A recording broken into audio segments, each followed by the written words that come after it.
And now your mama knows. Bruce, unleash the baby god dragon!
Wow. Well, guys, the show must go on. And that's the way I look at it. So, why am I in my car? Well, we got strong rain going on here. And unfortunately, oh man, my wife was supposed to go out, right? And she was like, oh, my friend canceled because it's pouring down and they losing power. I'm like, she's like, so your show might, you might lose power. I said, we ain't gonna lose power just because it's raining. Well, and it's not even raining. But anyway, guys, I have no power, but you know me, the show must go on. But you know what? I should grab my little thing where I could connect so I don't have to hold my phone. But anyway, let's get to the chat.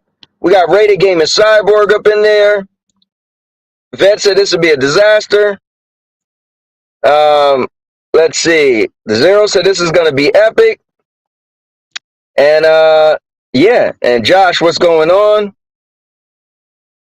The wife knew. Yeah, she knew, man. She knew. But guess what, guys? You know me, man. I'm very versatile, very flexible. If it does come back on, the cool thing is using something like Melon or StreamYards, it's cloud-based, right? So here's the thing. If I was using OBS, I would have been done. It'd have been over. But the fact that I'm using this, if my power does come back on, I can easily switch right back. So you guys didn't come here for that, but what you did come is for this stream is gonna be epic. Cause I'm a cowboy. Oh man. All right, I had to say that.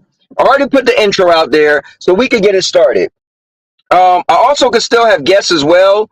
Oh wait, I never put the link in. And let me see how could I do that.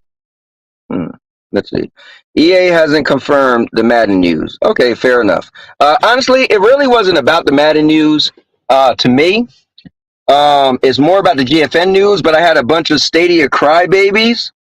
And so, and then other people like, oh, well, you know, like everybody's crying about these topics, right? So I'm like, all right, let me make it fair. I'll mention the Madden thing or the whatever. But honestly, that I don't even know that much about that. I figure you guys would give me more info about that. I mainly want to talk about the GFN, and you guys know how I do. We could start with a topic and then we could just go anywhere with it, right? You know me, I love to have a discussion. But let me say this real quick. For the new people, am aka the master of vlogging because I vlog everything. I vlog my life. I'm sitting in my car right now. If I buy something, I make a review. If I go see a movie, I make a review. All right, cool. My wedding, my honeymoon, everything's on this channel since 2011. I've been vlogging, but also I'm the all-purpose champ, and that means I am a gamer. That's my gamer tag. You can find me on PlayStation, Xbox, Nintendo, you name it. Anywhere I've been in gaming, Stadia, otherwhere, you can find me as all-purpose champ. Now, Um, I wear a cowboy hat. We got to talk about that. Guys, I just like to entertain. So I'm letting new people know. You might be like, oh, this guy was saying this or saying that. Guys, I'm a natural born entertainer, and I just like to doll my stuff up. I'm a big wrestling fan. Some of you guys might hate me, but that's what you're doing. If you do it right, you'll have them hating you. If you do it right, they'll also have you. I love to entertain. I'm calling of content. Okay? I do it all. I've been doing it for so long. So, with that being said, I also like to allow you guys to jump in and share with me. And I'm talking about different things.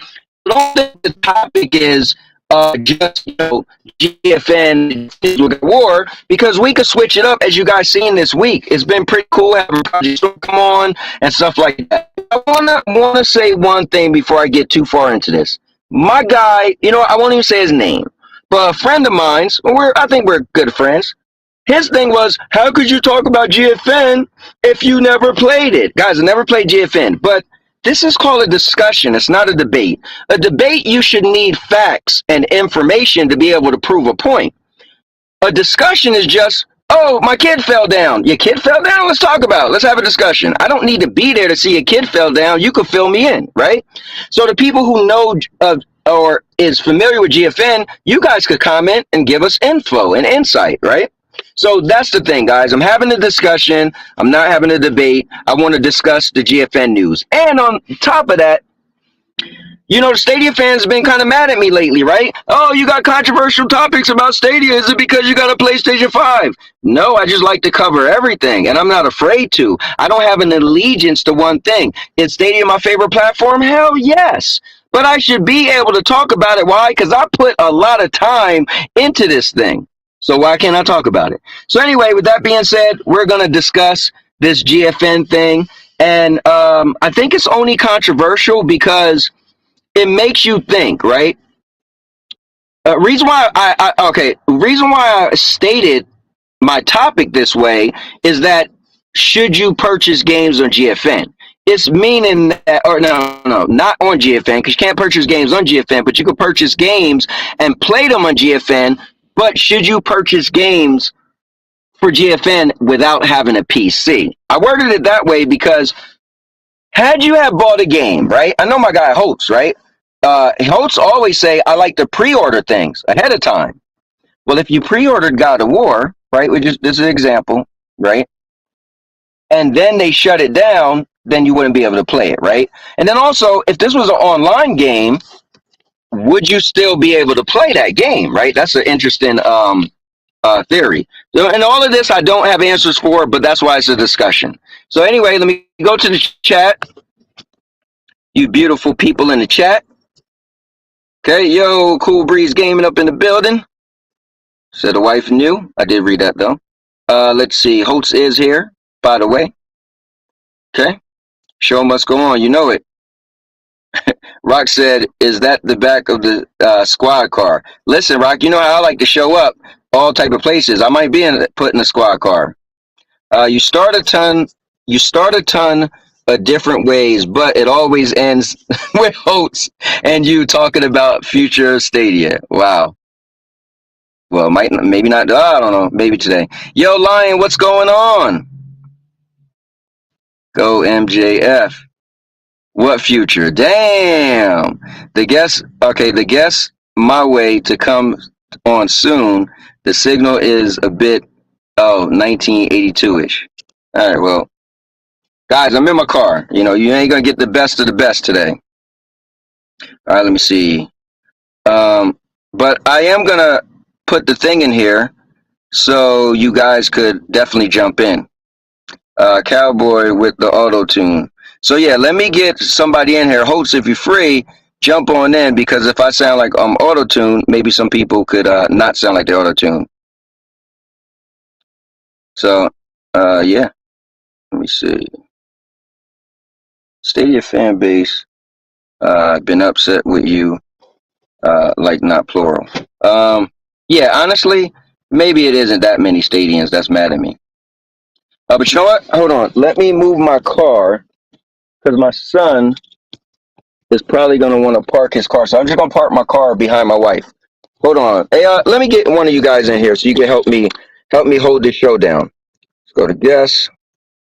Let's go to invite guests. Click on the link. Let's go to comments. Hold on. How can I not comment? It's not showing me where I could comment. Oh, you know what? Let me, oh, I got it. Hold on, guys. Hold on.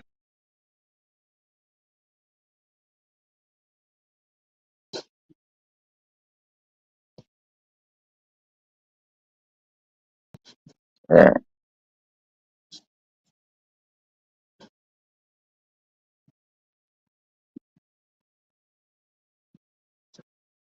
I'm almost there. Hold on. You got to do what you got to do, guys.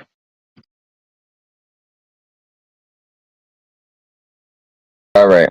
So I pinned this in here so you guys could join.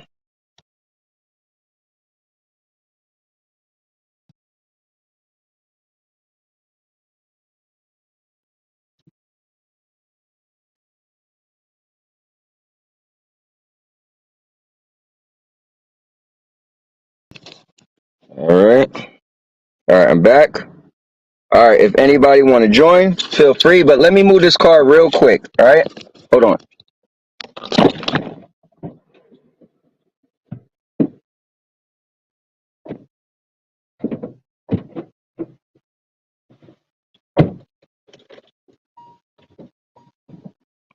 Hold on. Oh, man. All right. Let me get hooks up in here.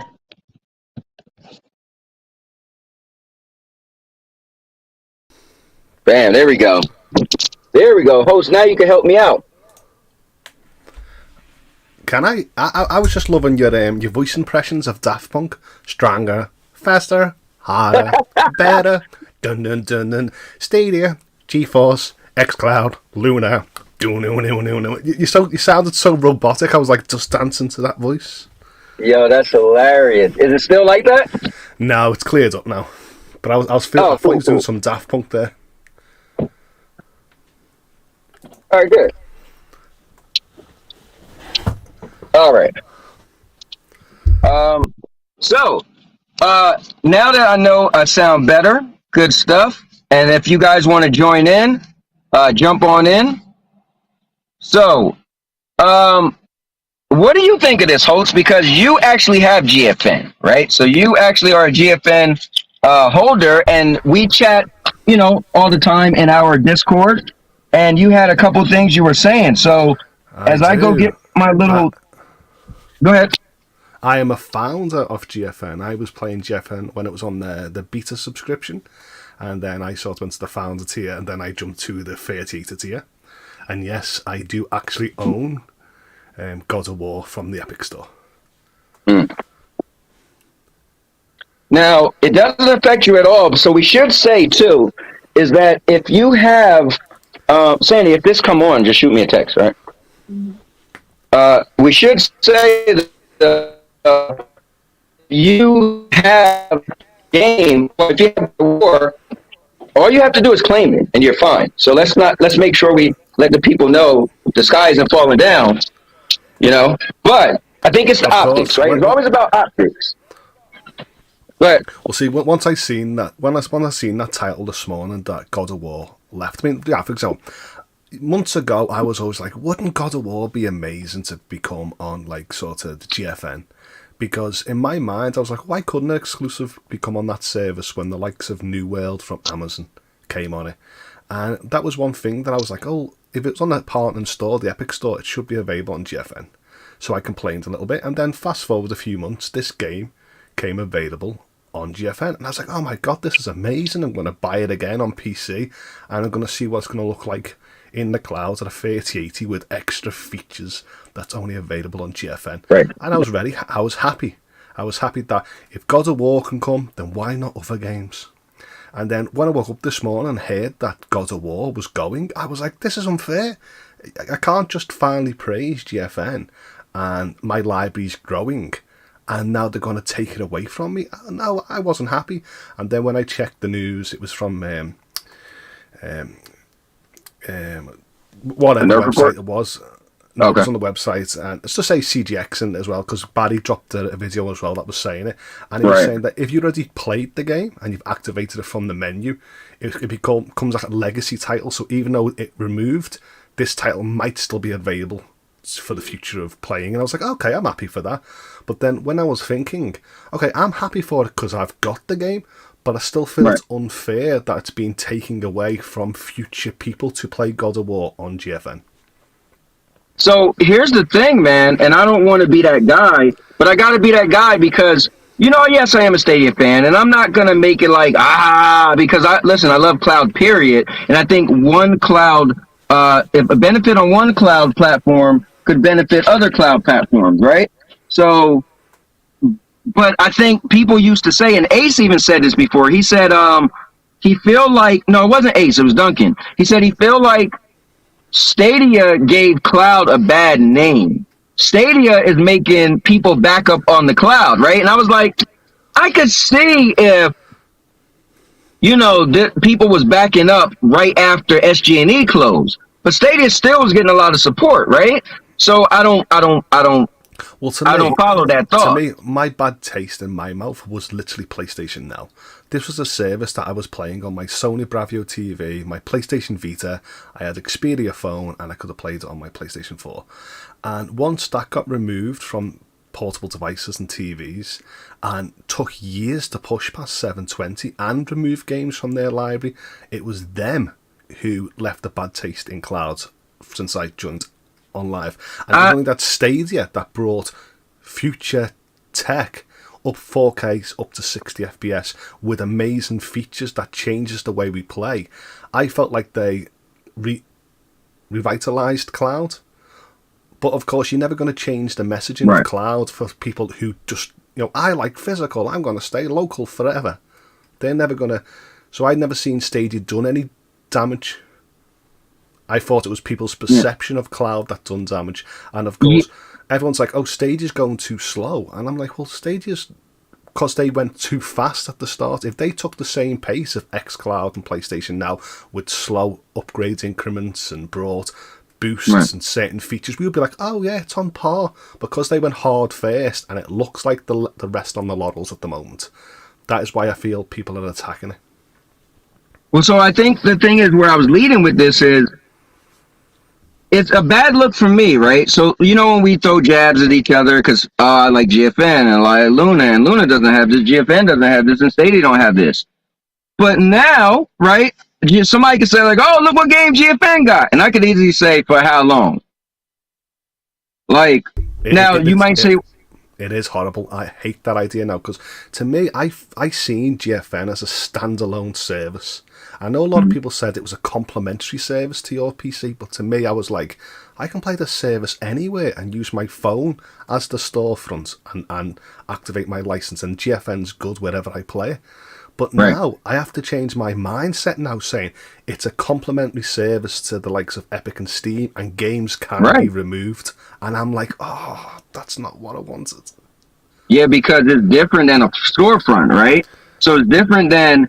because we had this talk, again, guys, listen, the GFN people, I was giving Stadia a hard time this week, so calm down, but everybody gets it around this channel. So the thing is, we were saying, okay, if Stadia shut down, then, and Rock even looked up that there's a clause, you may be able to get back full amount or partial. But here's the thing, you're not going to get back money for what's on the subscription, like the Stadia Pro games. I'm pretty sure that subscription you probably won't. But if you was able to purchase that game, saying you purchased the license, right? Because what you're purchasing in Stadia Pro is just to be able to play games in that subscription service. So you got to look at GFN is, I already purchased that game somewhere else. So the reason why I brought up the PC is if I purchased it somewhere else and it went away and I don't have a PC, then I'm kind of screwed. Well, Purple just said, this isn't the first time GFN lost access to games. Yes, that's true. But with the popularity and the sort of saying they're working with developers and making partnerships, you would have thought, wow, they're going to do this a turnaround and they're going to bring these amazing titles from their partners. So now I was like, oh my God, it's amazing. I've got Battlefield, I've got Need for Speeds, I've got God of War. My library's going to expand, and now I'm scared that partnership, like anything else, could break down sooner than later. So yeah, because you know what? Oh, go ahead. In a year's time, I could be like, oh yeah, well, where's my Need for Speed gone? And people are like, oh, it should have been timed. Oh, she should have known that. And at first, I never believed I could lose titles once they just built these new partnerships. But it looks like it can be removed just as fast. Not for nothing. You could have never told me that a game could be removed, right? Unless the publisher went out of business, right? But I would have never thought now I get the thing what Purple's saying, but with GFN, but that's different, right? So in the beginning with GFN, they had their own storefront. A lot of people don't know that. And they had their own, when it came out of beta, they pretty much had like everything. But then it was like, the developers like, whoa. You was in beta. Now you're out of beta. Then we got to rework something. So they pulled all those games, right?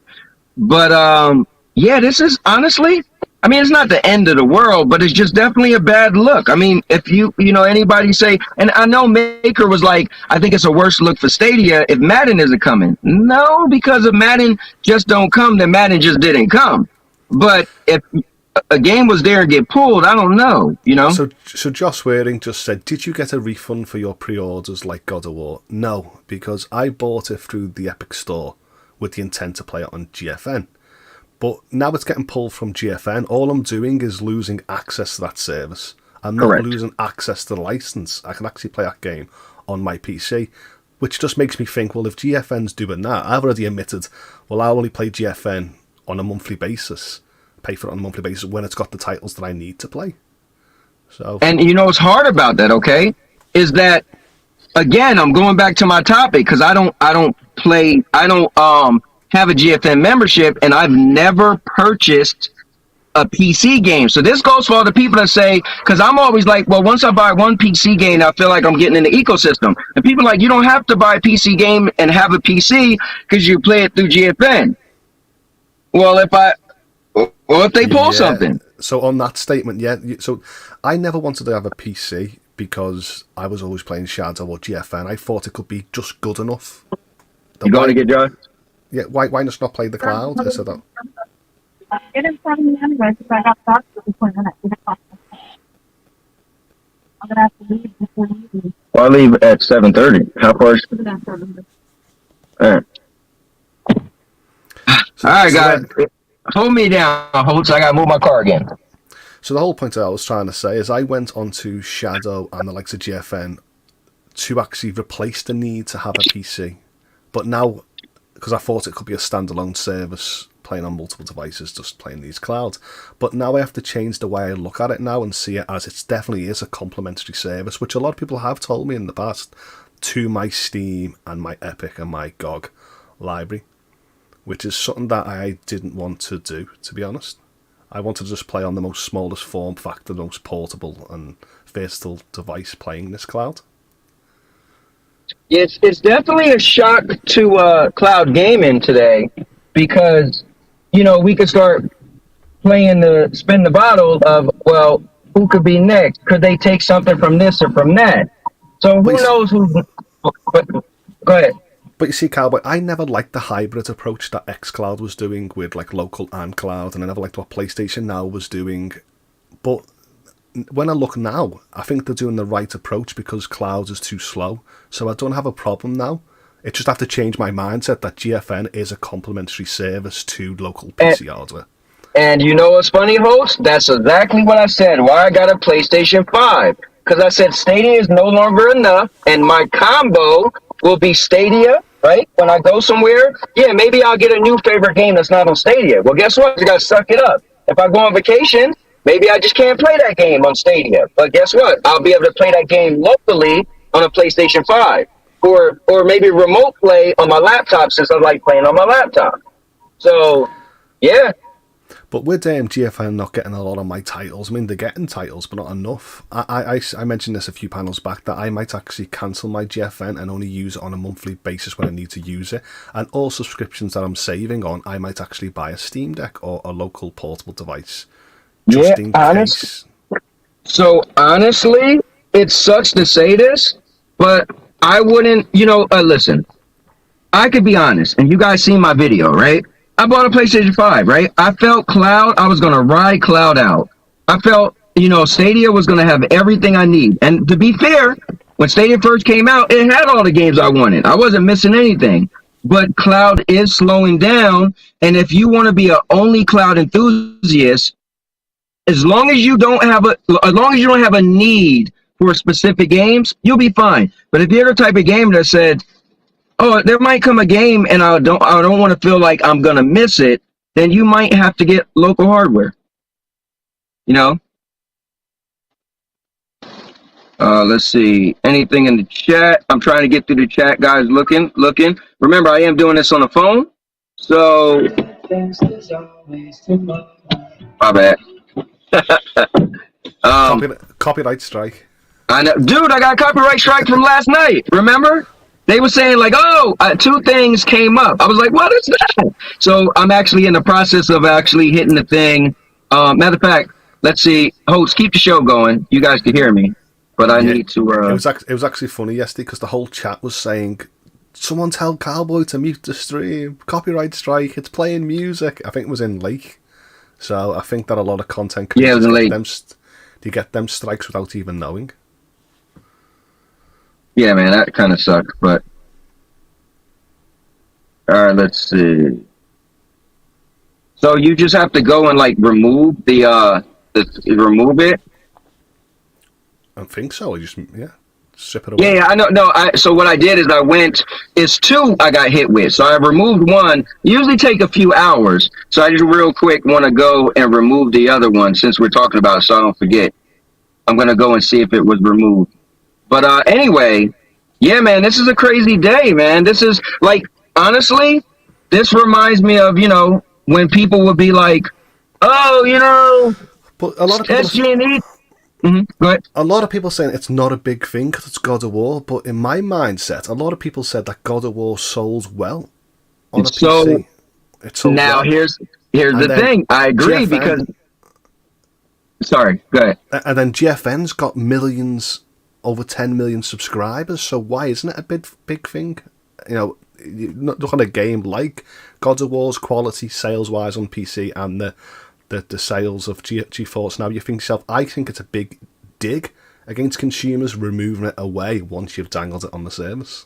Yeah, and then also people use that the reason why it's a big deal for me, so many GFN fans was bragging, oh, we got God of War. And I was like, well, dude, God of War came out in 2018. Doesn't matter. It just came out for PC in January. So it's like, that's kind of a thing. I think it's more damaging than it's the game, but that the game got pulled. Look, Cowboy, I've said this loads of times. I'm selfish. It's not going anywhere for me. It's a legacy game for me now, so I've got my rattle going, ha ha ha ha. I've got God of War on the service. But that doesn't mean that I don't want other people to not have access to it. I know.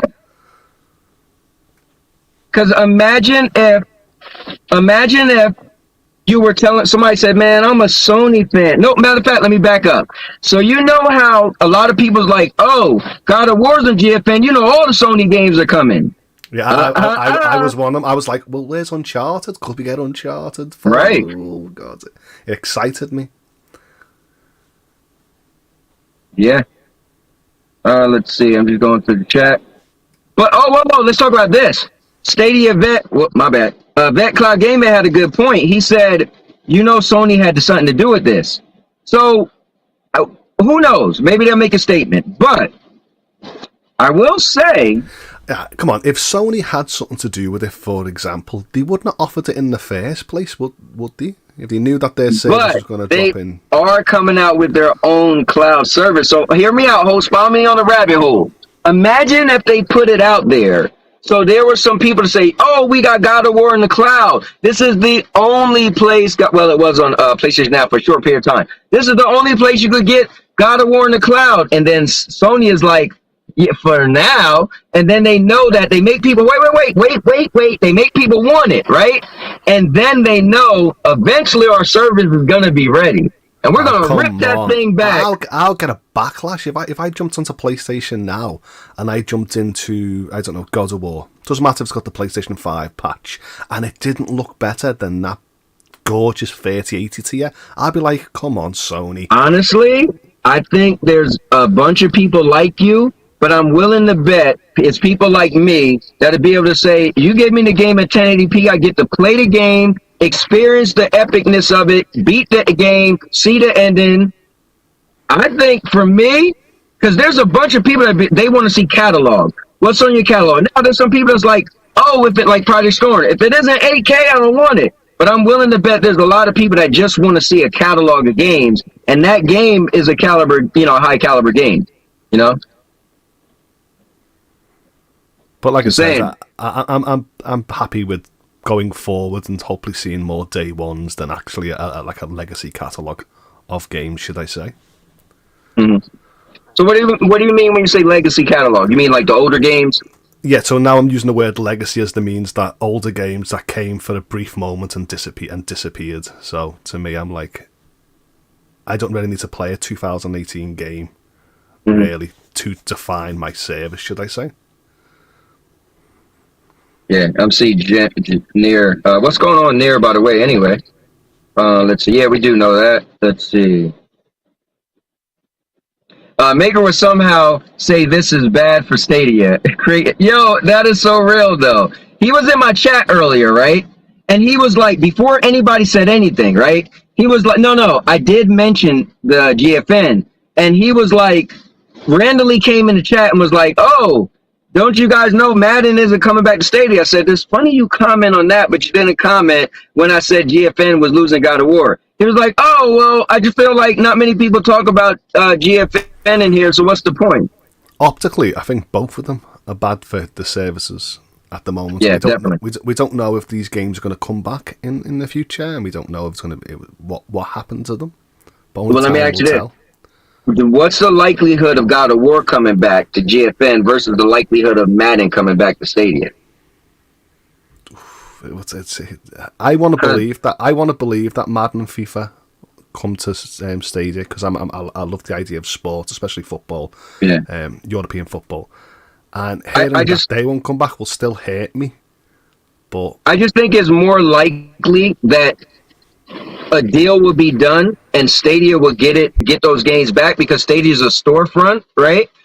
Then I feel like, and the fact that because right now EA doesn't have their own thing. They might at some point, right? But Sony does. So I feel like the likelihood of Sony putting those games back on GFN, because you can play them on PC, so you really don't need to play them on GFN. And if you really want to play it in the cloud, Sony's going to be like, well, then get PlayStation Plus Premium.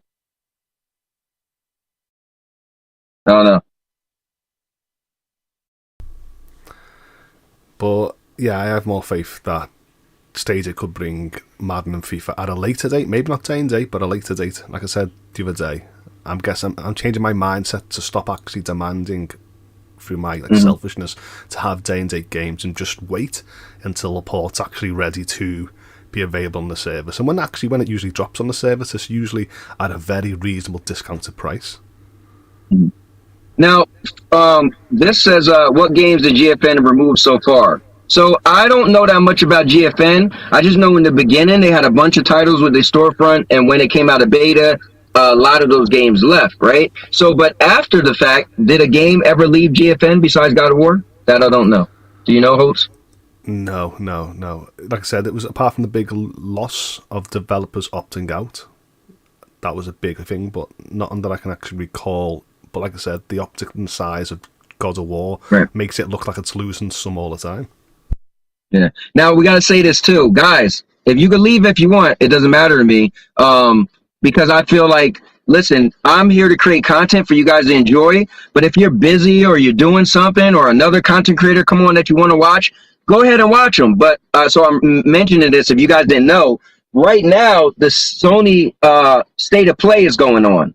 So Ray just said the PSVR looks good. I was actually going to tune into it as I was doing this, but obviously I have no power in my house. But I'm definitely gonna check it out after the fact. But here, let me turn this way so I look like I'm leaning towards Hopes. I'm trying to relax. But yeah. So just in case you know, so Ray, could you give us a rundown, by the way, too? List for us some of the things that Sony State of Play is showing, if you don't mind. What about you, Hopes? Do you have another screen where you could see that? It started 9 minutes ago. No, because I'm so used to like these events being on the same time as panels. So what I like to do is stop actually watching them, just to listen to all the developers yak, blah, blah, blah, blah, blah. Well, I think this one is only going to be a half an hour. So what I like to do is I like to tune in after the event and just go to like IGN, for example, and just watching the 3-minute clips. The 3-minute clips of the showcase reel.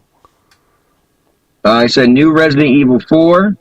So I guess the Resident Evil remake. So they're going to remake Resident Evil 4. We knew that was coming last year, Resident Evil 4. Yeah, Resident Evil 4 remake. But if they show gameplay, that's different, though. Yeah, exactly. It's Street Fighter 6 that I'm looking for from Capcom. Damn, look at Ray. Ray, man. He said he's watching Cowboy, MM2K, and the Sony State of Play. This guy. Every scenario in Cowboy's world of business is wrestling storyline. It gotta be purple. I am a big wrestling fan, and I watch wrestlers, and I watch how storylines get people excited. I watch how being the bad guy make people hate you, but they can't help but to watch. So they'll say, Cowboy, I don't like your content. You're always being controversial. Well, how did you know I was controversial? Well, I was watching, and you were watching, but it sounds like you don't like the content. Oh, okay, fair enough. So, but anyway, I want to say what's up to everybody who's tuning in. Unfortunately, I can't do my crazy big things for everybody, but let me see. Maker said they already publicly said it's being removed by request of the publisher, which is Sony. There you go, Holtz. Ron said Sony basically saying bye, Felicia. Thank you for that, Maker. What a tease, Sony. Why do it? Why do it to yourself? Why give it? I mean, I know they're like, okay, we'll test other services just in case. It's because you want to get eyes on this, right? Apparently, PlayStation Now wasn't given enough eyes in the cloud, so you give it to GFN so people could see, and then you pull it away. No, people played on God of War GFN because it was PC settings. That's what they loved about it. No way in hell are you going to get people's eyes from GFN to go, do you know what, I'm going to play it on PlayStation Now. I'm going to no. What I'm saying is it's called public awareness, right? You just get more awareness of God of War in the cloud, right?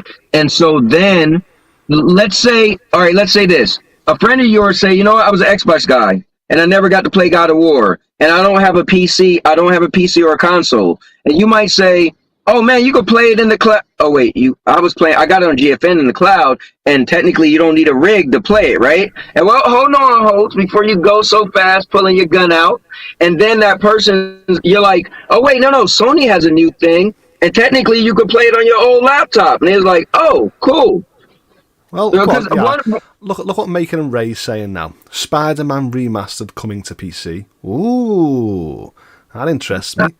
Is it coming to GFN? Come on, Sony, do what you just done with God of War. Bring it over for 4 or 5 months to get eyes on your service. I'll take that. And hold up, here's the thing too, host. This is a real life story. My friend, and this happened on the show. He was like, "Oh man, I got to get an Xbox so I could play Forza Horizon." I said, "Bro, I don't even have an Xbox, and I played that." He was like, "What?" I was like, "Duh, just get Game Pass for a month and get xCloud." He's like, "Wait, what?" I was like, "Yeah, you don't need Xbox to play Forza, get xCloud." He was like, "Oh, that happened live on the show." So imagine somebody say, "Oh yeah, if somebody come over your house, Holtz, and you playing God of War on GFN," and they're like, "Oh, I'm gonna get GFN so I can play that." You can't anymore, but you could just get Sony.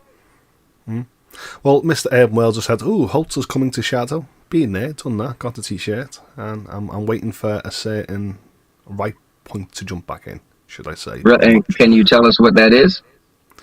I would like it to be more feasible for me at the moment, because I jumped into Shadow because I didn't want a PC, and even though I loved all them features, the dual screen and this to this, it just became too slow and untrustworthy because they were bringing out news each week that believed that they were being successful, and they weren't. They were lying and they went into liquidation. So I have to see a new turn in profit and constant maintenance and upgrades and expansions before I start becoming a new customer. Because I was a sort of trying it out and I really liked it, but I'm not going to waste money in services that do them kinds of messaging behind my back. Oh, Dude Games says Spider-Man is still on xCloud. Yeah, Dude Games, he loves some xCloud. Good stuff. Guys, also the link is in here. If you guys want to jump in, feel free. Wait, what else, Ray? All you mentioned was Spider-Man, Resident Evil 4, and Spider-Man. I know they had to talk about more. Stray the Cybercat. Okay, yeah, I heard Stray was coming. Oh, that's is that where you play the cat in dark streets of, like, you know, the alleyways? I think like so, yeah. I think that really looked absolutely gorgeous last year when I saw that. Now, see, here's my thing we were talking about yesterday. If I'm a PlayStation fan, hell no, that's not acceptable. I ain't buying no damn Stray. You ain't catching me playing that unless it's on the service, subscription. Right? But with Stadia, I mean, you know, when I'm on Stadia, I guess certain games I'm going to say Ben 10 was cool, besides the fact I can't play it, but because it has no invert, but, you know, got to lower your standards. Nah, I'm happy for it. That's something that I'll be really interested in. Because, you know, I play these games to get away, you know, from my real life situation. So I don't need simulators. I don't need, I don't know, a white guy simulator walk on the shop. I don't need that kind of stuff. I play games to go to different worlds and play as different people and experience stuff I can't experience. So if I want to play a stray cat and go, ooh, look at all this, everybody wants to be a cat. I'm all happy for that. I don't know about all that, host. You're on your own with that one. But you know what, though? It's cool when you play these certain games and then you realize, man, this game is a lot of fun. Because look at the games I played yesterday. The Stadia Pro games, they typically aren't my games, type of games, but I had a lot of fun. So there you go. I can actually see you actually renting a cat game on GameFly, and, you know, it'd be a good show reel for showcase game for your PlayStation 5. You know what? I'll say this. Because of GameFly, you might see that happen.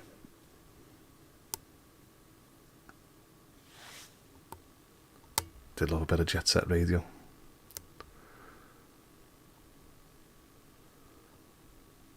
Yeah, Mr. Aaron Wells just said, this rollerblade game looks good. Jet Set Radio with guns. That sells me without even looking at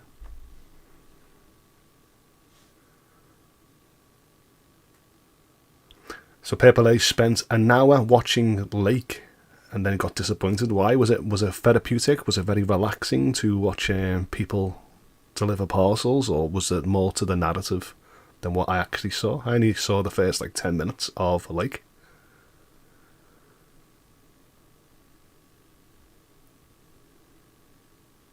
No, I noticed he froze.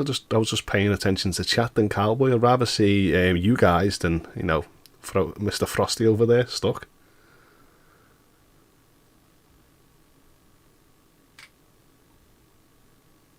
So FCAT was saying, that's my kind of game. What? Lake? You know, a narrative story with a slow pace of gaming. Radio with guns. Sorry about that. Purple Ace was enjoying the mail truck, so you just drive around pretend you're in FedEx. Yeah, right? So how you doing? I was trying to see if the lights came on in my house, but nope. You know what, though? I will say this. The late game, right? So, I know, guys. It must be weird getting out your car to see if your light's on, then getting back in the car, and everyone's like, what the? Yeah, well, because I can see the 7-Eleven across the street still has no power. Like, the lights are off. But, the lake, it was something about just driving around. Like, you know when you play a game and there's objectives, and it's a little thing on the map over here and a little thing on the map over here, and you just drive in, you pull up to the, I was gonna close down that game yesterday, remember? And I was like, well, let me deliver one more package. But yeah, I guess if you're doing that for an extended period of time, that's probably gonna get pretty old. I see them being very therapeutic and stuff like that for people that just want to do that. Mm-hmm. But simulators and that type of game's not for me, for example. What he said, Diablo was released on PC. Go play that. So anyway, let me get back to the subject at hand. We don't need to beat this thing up, but dude, that's kind of crazy. So I got another thing, right? So the same guy who had brought up that topic that, hey, if Stadia was a shutdown, would you get your money back, right? So he actually wrote me. He said, oh, I'm sorry I couldn't watch it live. But he wrote me, his name is Mike something. And he was like, oh, that's kind of messed up that one guy was saying that you only are, doing this because you got a PlayStation. Because I remember you being so excited once they announced Project Spartacus. I said, bro, I said that. So anyway, he said, what he said, he had a different question that was interesting. He said I should mention. Oh, this is what he said. He said, now that we know immersive stream was the horse before the cart, right? He said, what if immersive stream, there's a client that wants more hardware, right? So what if they upgrade it, let's say to AT&T, say, hey, listen, could you do, 4K 120? And they said, sure, we can, because we've heard they already have that, right? So what if they give for upgrade, like let's say a Gen 2? He was like, the question is, would Stadia also get it? And I was like, bro, I don't know. Because would they, I don't know. Here we've got a streaming service for like content. It used to do hardware and stuff, but now it goes digital, called Sky. It's where like you get your movies. So it's like your Comcast and all that.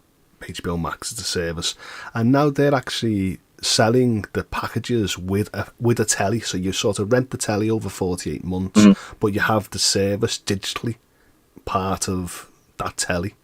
So if these companies could integrate it in these devices and sell it, I don't know why they couldn't start saying to Stadia, we're going to sell these TVs with digital native apps. We want Stadia, but we want it to run natively on our telly to showcase our telly. You could do that. There you go. Ray's just said the new Street Fighter. Street Fighter. Street Fighter 6. I knew it was coming, so that's I'm definitely going to be checking that out. I wish, Mr. Earl, I think that's you though. It's a shame, because a few months ago I was saying that I was actually supporting Capcom, because I love Capcom, but I was supporting Capcom to say, hey, look at me, look where I'm spending my money. I need Resident Evil 4 remake, I need Street Fighter 6, on the hope that it'll come to the services I use. So I know a lot of people saying you shouldn't be looking for logos, but I definitely want this news to drop soon. Oh, listen. Because like I said, I want to pre-order them ASAP. Here's my problem, Holtz. Before I was into Stadia, I always looked for logos. Like, it was just a thing, right? But then you get into a platform, and it's like, don't look for logos. Don't get excited. Dude, I loved E3 to get excited just because what games was coming, who was getting the games. It's just a part of gaming. So we shouldn't, subside the part of us because we're into something new. It's just, all you need to say is, well, don't have high expectations. But don't not look for logos, right? That's just a part of gaming. But host, don't get away yet. The question is, and all of you guys want you to answer, if if immersive stream was the upgrade to Gen 2 because a client wanted more hardware, do you think Stadia would get that as well? Because I'm almost thinking maybe not. Because I feel like Google is skimming by. Stadia is part of immersive stream, isn't it? Really? Hold on. No, go ahead. Let me let you say that. Stadia is part of immersive stream. It'll just be from the Google side. So technically speaking, immersive stream is the option for other clients, businesses to buy and sell their games, and even create possibility more storefronts. So I wouldn't see why, if immersive stream was offering the best tech, why Google wouldn't say, okay, well, we'll upgrade at a certain time as well. I just got my hand up.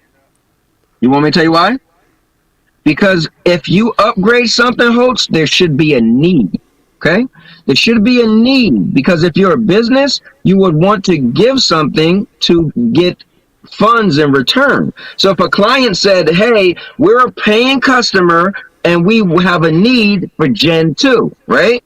But if the Stadia player base is still shallow, then what? I'm sure that Gen 2, even the way they said it, if we upgrade it, be free. But I'm pretty sure free meaning you won't have to purchase hardware, but you'll probably have to have a higher tier subscription or something.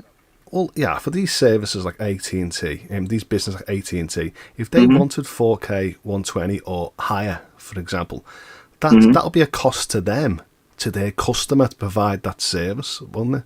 They'll be saying to you, Cowboy, you need to buy AT&T Gaming Premium at $100 a month just to stream our games. Now, that'll be more bandwidth and necessity hardware, wouldn't it? So I don't think the likes of AT&T are going to go higher than what Stadia is offering at the moment, because it'll be too cost effective for them. Where remember, all the stuff that Stadia had was natively in-house of Google. So I hear you saying that, but no, because gaming is gaming, right? So imagine if AT&T wanted to have a tier similar to GFN, right? I'm sure Immersive Stream could do it, right? If it was a need, if it was funds, right? But the reason why I say that is, do we got any other game like the Batman where they show you could actually toggle the settings and all that? Yeah, how fast the likes of AT&T develop 4K content compared to the likes of Netflix and Amazon? They're going to take their slow-ass time to provide content, and I don't think they're going to go above and beyond when they know all their customers. So here's the thing. It was a hypothetical question. I just use AT&T because we know they are a white label to Immersive Stream. What I'm saying is, if a new company, all right, to get rid of AT&T because you're stuck on AT&T. I guess I shouldn't have did that. What's up, man? If it was something like Apple using this service, Immersive Stream, yes, they could actually bring a premium, upgraded service that what we're used to at the moment in cloud. Yes. If someone with deep pockets could do it, they would request better hardware. Right. That's my question. So my question to you is, if that happened, do you think Stadia would get it? That's my question. Because I feel like if they're investing to give you better hardware, right, to someone else, okay, then they're getting paid from that other player. So the question is, why would Stadia just give that away for free? Now, remember, I jumped in this because I said the number one thing got me excited about cloud or Stadia was that they said you get free upgrades. But then someone said, well, I'm pretty sure if they did like 120, up higher, right? You pay right now for 4K. And I'm like, oh, I didn't think about it that way. It was like, so don't think that part is going to go up. And I'm like, oh, yeah, I get it. So technically Stadia will get upgraded. I mean, in a sense, so when you think of it, you're really not paying for it, but then you're paying to access it. It's tricky when you word it, because I always thought if Stadia ever go to Gen 2, it's going to be free, because that's what he said. Free, you won't have to pay for it. But you still pay for 4K right now. I do feel that they will get the upgrades as well. But like I mentioned in past panels and stuff like that, just because the tech is amazing doesn't mean I'll be jumping onto that service until I start seeing the games that I actually need to play on that tech.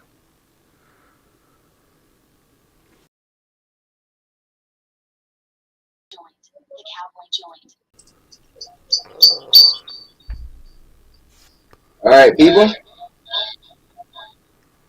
We are back, baby. Oh, you there? Yes. I was just checking chat, seeing like the likes of Final Fantasy 16 and stuff like that. Here. All right. Sorry about that, guys. Now, when I checked last year about Final Fantasy 16, it said it was coming to PC and PlayStation 5. So I wonder if chat could actually say it, that they're on actually same day release, or is it coming to PlayStation 5 in an exclusive window then PC? Hold on, wait. Say that again. Final Fantasy 16 got announced when I watched it over a year ago and stuff like that it was a PlayStation 5 and PC. So I just wanted to ask chat, because they've just seen a showcase reel of Final Fantasy 16. Is it actually being confirmed that it's coming to PlayStation 5 first exclusively, and then PC, or is it both getting released at the same time? Right. That is interesting. But I do wonder if you guys have an answer for my question. Matter of fact, you know what? If you guys don't want to answer, go into the poll, baby. I got it. Oh, do you know? Yep. You know my answer is? Listen, answer these nuts. Hell to no. That's my answer. Okay. Man, she said, hell no. She don't even know what we're talking about. Or maybe she does. See, Sandy has spoken, Holtz. Oof, there you go. She said hi, Holtz. Holtz said he doesn't like you anymore. Zero Games for me just said he believes it was a weak state of play, and I can't believe, like, just hearing games. I know not everyone's like me, and we're all different type of gamers, but hearing Resident Evil 4 remastered and Street Fighter 6 and Final Fantasy 16, I feel like, is it actually a big showcase, or were people expecting, I don't know, the likes of God of War Ragnarok and maybe some more fall titles? So yeah, so wait. They didn't show God of War Ragnarok at all? Did you guys answer that? I've not seen it in chat, because I'm pretty sure everyone in chat would have went, oh my god, it's God of War Ragnarok. Yeah, they definitely would have. But hey, man, let me do this. Thank you very much, Sean L. I appreciate it for the $2. He said no upgrade until data codecs I perfected. What are you? Well, hold up. I'm trying to get. I don't know why this is taking so long on my phone. Okay, there we go. It kicked in. And at the moment, I would like to say I'm actually quite happy with up to 4K 60 and the features that are available on stage at the moment. Mm-hmm. I don't actually need them to actually jump leaps and bounds. They have to start working on their marketing and their relationships with developers. I'm just curious, man. I'm going to ask the people.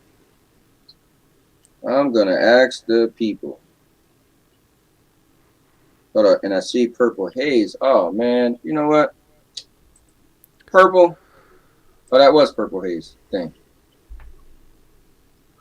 Oh, it makes sense. Hold on. I didn't even get that, though. Hold on. What is he saying? Explain that to me, Holtz. As if I was third grader. Yeah, do you want the codecs of the stream, or the stream compression and stuff like that, the stream quality, to be perfected first, with probably like more latency, better quality, low bandwidth performance, before they actually upgrade to more higher tech past 4K and higher frame rates? Okay, so but what I'm saying is, because obviously GFN is doing that now, we could agree, right? Yeah, but they're trying to say you want smooth, because if you look at people's compression and quality of stream, it doesn't matter if it's GFN, Xbox, PlayStation, Google, they're not all perfected yet, are they? Some people can actually say, oh, that's clouds, I can actually tell that. They're trying to say that they want it perfected before you start jumping up to higher tech. Because higher tech needs higher bandwidth, higher compression, blah, blah, blah, blah. You guys got these fail safes, man. That's just driving me crazy. I'm saying let me say this a different way, all right? If Immersive Stream had a client that wanted what GFN offers right now, that Stadia clearly doesn't have, all right? Do you think? What do you mean Google doesn't have? Google's got a service that offers 4K 60. Now, I just know that a lot of people believe GFN is a better service because they hear the magic word RTX 3080. Right. But that doesn't mean you're going to get a native 4K 60 experience on that service neither. Let me ask you a question, Hope. Can you push games to 120 in GFN? I've actually not played any games at 120. But you can. I'm pretty sure there will be. But that's like saying on xCloud you can push an old game booster to 120. Does it mean that it's 4K? To get that, but to get higher frame rates, you have to give up something, features or fidelity wise. Well, look, let's do this real quick. Now that I'm back in business, first of all, I want to thank everybody who stood by me sitting in my car. Let's give it up for everybody. Let's also give it up for Hopes. Come on, give it up for Hopes. And let's also give it up for the maker of chaos, the Backstreet Boy. The best beard trims in the business. Yeah, man. You look, hey, Maker, you still looking good, baby. I love it, man. So wait, Maker, gotta ask you this. Does your lady like you like this or before? What she prefer? This, definitely. Cool. Okay, cool. She probably was like, yo, you look great. Not that you didn't before, but just saying. I love the new look, man. You look so sharp. So Maker, lay it on us, man. Let's hear this. What? And I think it's bad for both GFN and Stadia, or are we talking about the state of play right now? No, let's first back up and only talk about GFN. Right? We're not gonna cover GFN because we're gonna get the Stadia after we discuss GFN, Maker. Okay. So, yeah. So what's your thoughts though? No, honestly, like when you seen this, was you like, what the, or was you just like, okay, whatever? Like what it initially? I don't think it's the end all be all, Mm-hmm. but I do think it has negative consequences for GFN. I think potentially they could lose publishers over this. Because if you see a big major publisher back out, it could make others reconsider their position with the platform. I mean, not taking up for GFN, but I just feel like they said the publisher, right? You said it in the chat that the publisher chose to back out, right? So I think other publishers would be like, well, that's Sony, and Sony, we know Sony's coming out with their own thing, right? I just feel like me personally, if I was a publisher and I was close to putting my game on GFN, this wouldn't bother me. I'd be like, I mean, I get it. That's business. Why not?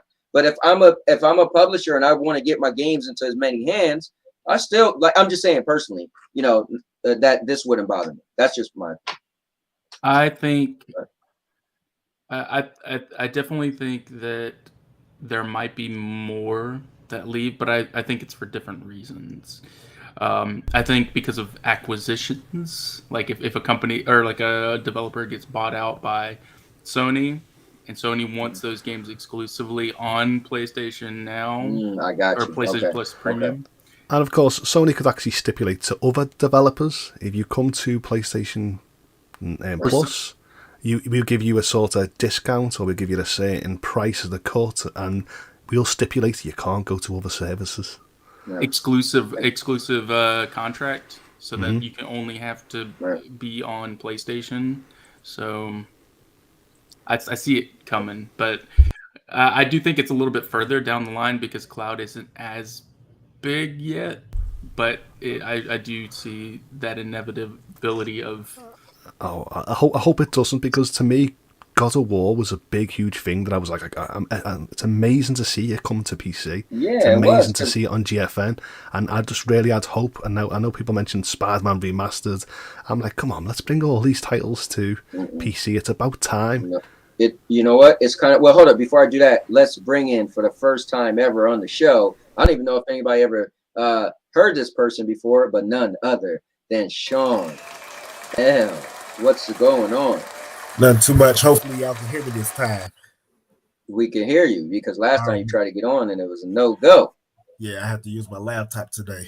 But well, awesome. Well, loud and clear, man. Thanks for coming on. No problem. Thank you for providing the opportunity. You know me, man. So Sean, weigh in on this thing, man. What's we're discussing a bunch of things today, a lot of news, but first let's talk a little bit about the GFN situation. What's your thoughts on that? So I think for GFN, it is a big deal. And the reason why I say it's a big deal is because they really hyped up, like GFN has already been blowing up and kind of taking the cloud thing by storm. And with the fact that they really hyped up the fact that you can play God of War on there, and everyone really rode all in on it as, oh, okay, now all these PlayStation exclusives are coming. It got overhyped by the community, and I think by GFN themselves, which works. I mean, it got more people to sign up for the service and everything else.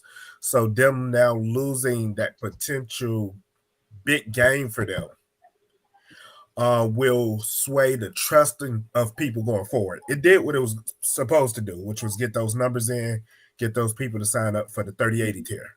So it did what it was supposed to, but I think trust in the future for it is going to really take a hit. And now here's what's cool. Look at what Gundara said. He said it's the headline God of War leaving GFN that will hurt the most. Most people don't read past the headlines and a potential GFN subscriber might get the wrong impression and not sign up. And that is true. Things do trickle down like that. But I think, yeah, bad press. You know, I mean, look at Stadia, man. Stadia have been getting ragged through the coals because of bad press. And, you know, but this is how it starts, right? It's like, oh, they can't get this and that. But I think the perception is key, because now what Holt said is important, right? So do you say, like, okay, let's say I'm on the fence, right? You know what? I'm getting tired of Cloud. Look at what happened to Ace. I'm getting tired of Cloud. They're kind of slow. And you're like, and look at GFN. I thought that maybe some Sony games was coming.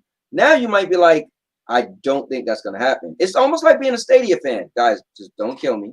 But it's like what I said. I said the other day. I said, listen, if a game is coming out for PlayStation or for Stadia, or if a game is coming out, do you think it's likely to come on Stadia, or do you think it's likely to come on PlayStation? You wouldn't even question it on PlayStation or Xbox also. You were just like, oh, it's coming. You if it didn't come, you're like, what the, right? But now with GFN, it might be like, and I'm only saying Sony because I'm not going to be the person saying, you never know if anything's coming. I won't do that because I don't think that's cool. If we could see that that's possible. We already know that not everything comes, but the difference between GFN and Stadia, I'm just making a point here, which kind of bothered me with Stadia, is that GFN, so far, it's like, we don't get everything, but damn it, we are getting some things like the God of War, right? Like you know, a Dying Light 2 or whatever, right? We're showing that with us, it might be a 40% chance that the game you want comes. But for me, Stadia is like a 10% chance that the game you want comes. So it's a difference. So that's only why I'm bringing that up. But now with GFN, you might be like, for a Sony game to come, it might be a 10% chance that it'll come, is what I'm saying. Does that kind of make any sense to you guys? Yeah, Kind of. Maker, why I gotta be kind of? Why couldn't it be like 100% agree? Well, I feel like I'm never 100%. I got it. In agreement with stuff. I think it's going to be interesting because I do think there's ramifications for this, but I also think that they have a lot more to lean on. It's not just God of War. You know, they recently got Lost Ark, which is a really big title, Dying Light 2 earlier this year, and I think they've got some more games lined up. I'm hoping, like last year at the PC Game Show, a few games got announced for GFN. So hopefully we see that as well coming up. I think Maker, Purple was waiting for this right here. So I'm waiting for the pivot to somehow Stadia is responsible. That's funny. But I will say I'm a lot more concerned with Stadia than I am with GFN. I agree. Look, listen, I'm a Stadia fan. I love Stadia and I never played GFN, but I agree. But I don't see. I feel like when people in the past used the word concerned, it was like to terrify you, right? And I know you might be using it that way. So I kind of don't want to use it that way, but I am more, meaning that I'm more concerned if a game comes to Stadia versus GFN. Like I will be willing to put money if they show two games. I would be like, yeah, GFN might get that, and Stadia not so much. I will say that.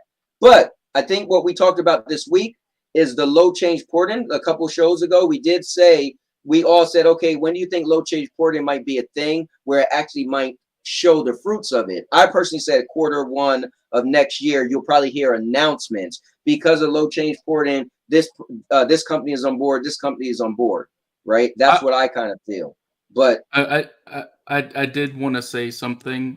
Mm-hmm. I see a lot of people talk about the low change porting, but just because you have an easy way to port a game doesn't mean that they're going to bring their game to your platform. True. And that's But just a. I agree. I see that all the time. People are like, no, all the developers going to be coming, and I'm like, hold up, like those big publishers, they want money. You know what my thing is too, Maker? That low change port-in doesn't solve the player base.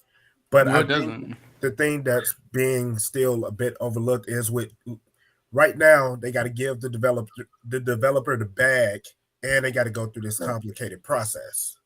It's at least a little easier to persuade them to come over, where it's like, all right, this is kind of easy money for you all. Whether it blow up or not, you really don't have to do that much different of any other work that you're doing for any other streaming platform. So just here, we'll give you this. If you get whatever percentage of the sales, it would kind of be a win-win for them. Compared to them trying to convince somebody, hey, we'll give you this. You might not even make necessarily that money back based off of Stadia sales, and you got to do extra work. Yeah, it's like a deal, right? If I say, Sean, I'm gonna give you this and this, right? This controller and this remote control keyboard, but you know what? And I'm gonna throw in this pen, right? So Holtz might say, man, listen, I'm just gonna give you the remote control, and you could borrow the keyboard. You might be like, nah, the other deal's a little sweeter. So it's just pretty much something to help sweeten the deal. But Sean, you're on here, and I want to personally thank you for the donation, man. Usually when people donate, they're not on the show at the same time. So thank you, man. Guys, give it up for Sean, man. I appreciate that. And with that said, I also want to thank, throwing up on the screen, Gundara, man. Thank you very much. Also, my bad, Goon Squad. I'm giving the wrong thanks. My guy, Goon Squad, I seen he bought the really cool case that I have on my phone. He actually bought that today, which is cool. I know you're going to love it. And you were the one to tell me about it, and I bought it first, and now you're buying it. So thanks for showing up for the show as well. All right. So Maker, let's talk about some Stadia. Now, what's the deal? That man is not coming, EA's gone. Like somebody said to me, well, it's not confirmed by EA. What is the deal? Can you lead us into that? I think the big thing is that they made their big blog post about the available platforms that it's coming to, and Stadia's not listed. Whereas prior, the last year when the new Madden got announced, Stadia was listed on that blog post as one of the platforms it was coming to. So is GFN listed or Luna? Or I don't think that matters, because this is a title that came to Stadia previously and is now listed as not one of the coming platforms. But is any other cloud platform listed? I'm just curious. They weren't there before, so I don't see it as relevant. Well, I know it wasn't there before, but when you make hints that you were in partnership with the likes of EA, I would have thought that maybe a sports title might drop. I'm not expecting it to be on GFN. I just would praise GFN more if they could actually get these titles on board, because I'll definitely jump on GFN to play FIFA 23. So the problem with that is the PC player base is extremely low for those titles, and kind of always has been. Yep. So to me, it's not that big of a deal because PC players just don't play that game. So hold on, let me jump in there real quick. So how about EA was on Stadia and they realized the Stadia player base is low? Is it not that simple? And you're like, well, it's not that damaging the Stadia because the player base is low. I was going to point out the fact that they got the numbers, I'm sure, of how many people play Madden. Hell, I bought it twice. I bought the last 2 iterations of it, and keep it real, I really didn't play much. I just purchased it, but as far as my activity, it wasn't there. So I'm pretty sure they did look at that and decide, hey, it's not worth adding possibly at this time. Is it an L for Stadia? Absolutely. But it's not as big of an L it would be, let's just say, if FIFA didn't come. Now, if FIFA don't come, then that's a hard L for Stadia. Because even though, like the US, I see as the US player base are the main ones that's playing Madden. But FIFA is played by everyone that has access. Okay. That makes sense. Let's see. Something said. Let me ask you guys this since we're on Stadia, because I'm curious who is bothered by this or not. Like, in all honesty. So let me see. So Zero said, the 30 frames per second versions of games we are seeing come into Stadia makes me not want to even claim them. Is to you guys on the panel, and guys, as you in the chat and you guys on the panel, we bring up stuff. You know me, I like to kind of have a discussion about anything. You might see a title and like Purple said, by the end you might see just me and Holtz closing out the show saying something about Stadia. But so if you guys got a topic, Maker, Holtz, Sean, please bring it up. But I noticed what Zero said. How are you guys feel? Like, are you to the point where you love 60 frames and you need it? Does Stadia not getting many 60 frame games bother you? What's your honest feelings on that? The 60 frame, the lack of 60 frame. Well, I'll jump in real quick then. It depends on the game. Like, you know, if I'm playing an RPG or something that's slower paced or whatever, I don't need 60 frames. Mm-hmm. Now, if I am playing like my action games, you know, first person shooters or something like that, where you got to be a bit more precise and everything else like that, I would want my 60. So it really depends game by game. Okay. That makes sense. For me, I'll jump in there real quick. I haven't yet got to that point where I've seen a game look so much better than another game that I'm like, I can't go back. Now, I was told, well, just because you haven't played anything on your PlayStation 5 yet. Maybe, right? But I have yet to see a game that made me say, oh, everything has to look like this or else. So for me, yesterday when I played the 7 Pro games, I didn't have a problem with any one of them. Like graphically, I was like, okay, this got an artsy style. This look okay. I know people said they had an issue with Deliver Us the Moon. I did like all I had to do was turn up the sensitivity to 8, and honestly, I didn't. It felt like a regular game. So for me, I'm okay right now. But again, somebody's gonna say, well, that's because you haven't seen anything that amazing, and I guess I just haven't. I mean, I played Marvel Avengers on the 60 frame mode, and it looks great. When my son walked in here, he's always like, damn, it looks better than on my TV on my PlayStation 4. And I'm like, it does look pretty good with the 60 frames and all that, but it doesn't look that good that I'm like, I need every game to look like that. So that's my opinion. I'll say I prefer it. Mm-hmm. But certain games, like if there's a lot going on, I definitely want that 60 FPS. If it's like a turn based, I could definitely see 30 FPS and be fine with it because not a lot's really happening on the screen. But if I'm like trying to angle my camera and I just see as I pan the frames. My brother was playing Cyberpunk on the PS5, Mm-hmm. and he did like the visual mode. And well, at first he was on performance, and I was like, "Dang, it looks good. Is that visual mode?" And he's like, "No, it's performance." He swapped it to visual. He's like, "This is what it looks like," and I was just like, "Oh God, I couldn't play like that." Just because. Oh wow. See, I'm the opposite. I play on the better fidelity option, especially with ray tracing, because I feel like I'm not slow at games. Even in a fast action shooter game, I'm like, I take my time, duck, move around slowly, look round. I'm not that fast paced with a mouse and keyboard, spinning around really quick, getting involved in the high action. I'm just like, take my time. So I don't really see the need for 60. I know it helps a lot of people, but to me, I'm like, I don't sit there and play a game. If I turn around quick, I've seen artifacting and blur and stuff like that. So it just to me, it almost looks like kind of like it's choppy. Yeah, but like I said, it's better to have these options. I never want to go against the option. I'm 100% for that too. What I want to say what's going on the Chariot Man Gaming. What about you, Sean? Yeah, it just depends on the game. Like I said, it just depends on the game, types of games.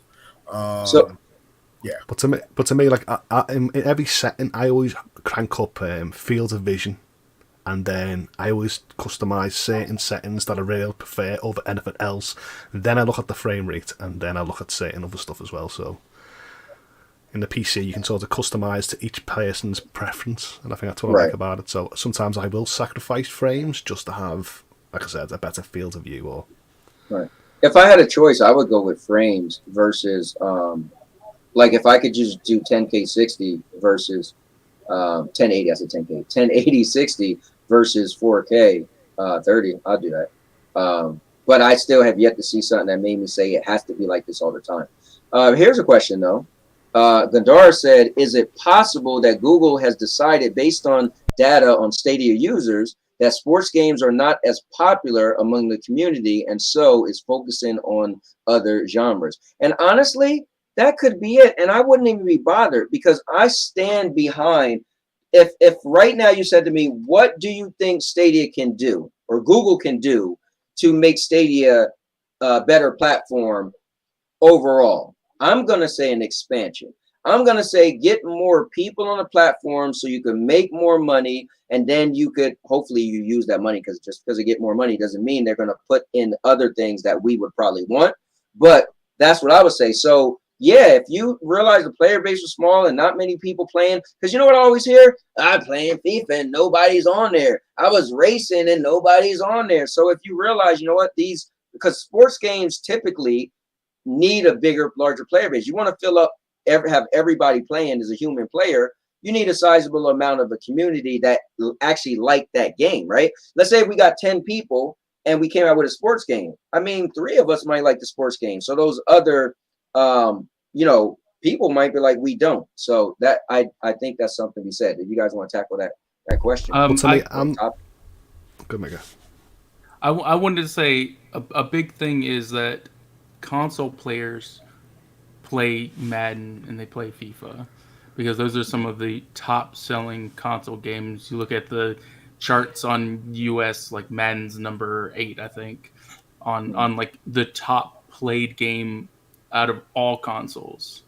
Like Madden's that big. I think for Stadia, which is generally focused around kind of a console experience, you would want a title like that on their platform. I sure do. I'm not even a multiplayer person. I'm a single player experience. So as long as I've got a few friends I can drop in the parties every now and again, I'm good with it. But I definitely need the big hitters that I'm known to, that define console sales and stuff like that, to be on the service that I'm using. So I do need the likes of FIFA. I understand it's not for everyone, but I'm the type of gamer that when you go, have you got this, you got that. Okay. Because it makes the showcase look a bit more meatier and delicious, should I say, than... No, I think we talked the other day that perception is key, right? Because if I could say, if my friends, right, who they laughed at me when I got in the Stadia, and I was like, bro, I'm playing the same game you are, but except I'm not downloading. I'm not waiting for the day one patch, blah, blah, blah. But if now they say, well, did you get this? And you playing that? You playing that? I'm like, nah. So I get it. Sometimes I might be like, well, that's not a game I play, but it is good as a showcase. Yeah, to me, it's like when people sit there and say, like, it's not popular on PC, EA still goes out their own way to create the game, even though it's not popular, because it's nice to have options to the gamer to play on different services. So I would like EA to say, okay, at the moment it's not making money, but if we can just wait 1, 2, 3 months and then tweak it a little bit, maybe not to the best fidelity that they could do, but say, here's the port that we were willing to do and put it on the service, I would still pay a certain price to actually have that game. So hold on, see, this is where I got to check you. And Sean, I'm going to let you jump in there. Earlier when I was in the car and I said, I'll play God of War on 1080, and you was like, not after you seen it on GFN. Why somebody going to want it lower? But now you're like, if they just at least I was saying, because you said it was optics that they moved from GFN to PlayStation, and it's a good thing for PlayStation, but I'm saying no, it's not, because when people sit there and go, wow, GFN's a better performance service than at the moment PlayStation now, even if they jumped on PlayStation now they're going to say, wow, Sony, you didn't half let us down. I'd rather have the games on that service than yours. Yeah, but see, I've not played the new service yet, so I can't, but that's what I would say. Sean, what about you as far as the player base being small, maybe they're deciding not to have sports games? So I can understand. I do think it's a bit of a double-edged sword because if they did put Madden on there and the player base is still relatively small and they still aren't getting the numbers, I think the numbers that they had for 21 was well, 22 had lower numbers than 21. And if they do 23 and it's even fewer numbers, the numbers are even lower than 22, then at that point, Stadia is still just Google is throwing money at the developer, and no one is really seeing that return on it. So I do get them, let's just say, quote unquote, trimming the fat by possibly not bringing Madden, which, like I said, in the US is a very popular sports game. And it would be different if Stadia was this big deal in the US, but I think it's split between like the US and the UK as far as the smaller, as far as the player base as a whole. And as small as it is, it's still split between two countries, and one don't care about American football. So I also wanted to mention something. If they were going based off of like engagements, like why didn't they get Witcher 3? Like Cyberpunk was one of the best selling things on Stadia. Why aren't they reaching out to them to work out a deal to get Witcher 3 or Resident Evil 2 and 3 remake? We still don't we don't have that. I was going to say, Maker, I would rather them dropping support at EA than ever bringing FIFA. That makes me think, which I know it's my problem, go, oh, well, if they got FIFA, they must be instilling good books with EA. Maybe I'll get Grid Legends. Maybe I'll get Jedi Survivors. Maybe I'll get the new Need for Speed. And they go, calm your horses, we're only doing FIFA. So I'd rather they're either all in with the developer to a set number of games, like last time, 5-6 games, than ever just bringing the idea of one. But to jump in, aren't they, I'm not saying Stadia is going to get it, but aren't they talking about re-releasing or something the next gen port of Witcher 3? So I mean, there still may be hope, but yeah. So that's the next gen's later this year. I think it's Q4 they announced. Yeah. That's the thing that's possible. Let's do this too. Purple has now I didn't know this was even news, so you guys tell me. What's up? So gotta get a streaming room, and one day I get a streaming room, it's gonna be locked. It won't be people just walking in saying hi. Like, did you really need to say hi to me? Anyway, so Purple said Take-Two CEO just said that they were one of the first to support Stadia and will continue to support Stadia. Why not talk about that? So Purple, we are talking about this, but I didn't know that was even a thing. Have any of you guys heard this, or is Purple just making it up? I didn't hear about this, but I do know that the Take-Two CEO also said that Google Stadia overpromised and that they haven't released any new titles on the platform in a long time. Well, to me, if I was Take-Two, I would definitely jump on the immersive stream idea, because they've already got a storefront, they've already got launches. So the idea to sit there and say, okay, if you want to bring Grand Theft Auto, for example, to the cloud, we'll do it our way by using some other people's tech, then actually bring it to the service Stadia. Yeah, so I didn't hear this, what she's talking about, but I heard what Maker said. Like, I knew they was kind of against, I don't want to just say Stadia, but cloud for the most part. Purple wants the link, Cowboy. She can't have a link. We ain't doing that. She had her chance, and unfortunately, you know what? Let me close out this poll so she can see the link. I'm starting to feel like that you didn't pin it again, Cowboy, and just blame No, I did, but I think somebody said before, because I have the poll up, they probably can't see it. So the poll was, if immersive stream rented out higher hardware, do you think Stadia would get it? 43% said yes, and 57% said no. And I'm going with the 57%. So to hop on that question real quick. Yes, sir. While Perp do have to I don't think so. I think the technology and everything is already there for Stadia. The developers have already said the power and everything is there. It just hasn't been fully, I would say, unleashed. But the other reason why I would say that is, I know trying to write it out, it didn't come out right, is because they're trying to focus on the codecs. Like, that's why they're trying to, do the A1 codecs and push all of that stuff to everything, because they can release it. But like, even if you, when I play GFN, it kills my data usage. Like when I'm streaming a game, that slaughters it compared to if I'm streaming Stadia. Okay. So I think that would be key as far as them unleashing more. If they're going to up their frame rates, it's going to kill your bandwidth even more. So I think as far as them really wanting to push and upgrade, they have to finish the codecs part first. And with the codecs, yeah, you should get better quality and everything else. You use less data and less bandwidth. And I think that would be important as far as expanding to those other countries that may not have access to the same type of internet infrastructure. So if we push them to release 120, but the codecs is still trash, then everyone's still going to be like, Stadia sucks. Look, the system can't even handle it, everything else. So I would rather them tighten up everything on the back end first and then push it. But as far as the partners, let's just say if AT&T wanted to show off their stuff, I think it's there, but I don't think Stadia would even let them go up to the 120 because they can't handle it right now. And we gotta say immersive stream and not Stadia now. Stream, yeah, right. I'm really, you know what? Now I'm really getting into it. I used to say Stadia first, it didn't matter, but now I got to change that. But guys, let's bring in none other than the purple bully herself, Purple Haze. Yeah. Thank you for letting me join on this stream. Chanel's first stream. I feel privileged to be here.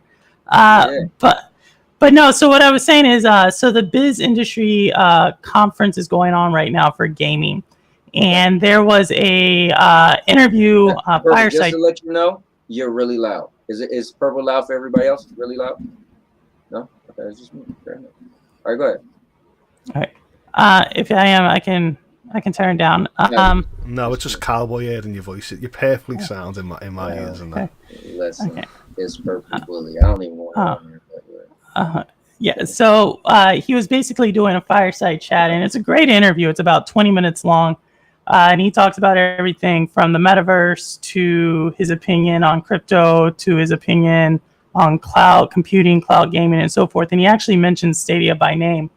And what he said is that he took pride in the fact that they were, he believes, the first major pure game publisher to go on Stadia. And he took pride to say that he will continue to do that. But he makes a very distinct thing on what he believes Stadia is. He said Stadia is not a silver bullet to all the industry woes.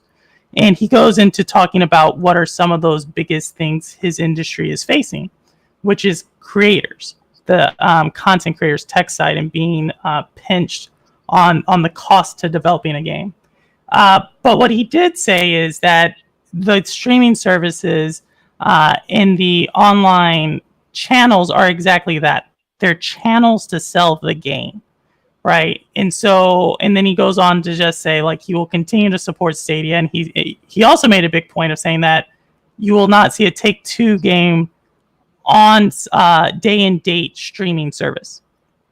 He went on to quote Sony in saying that they don't believe you will see a big AAA game day and date, and he's like, we're taking their lead.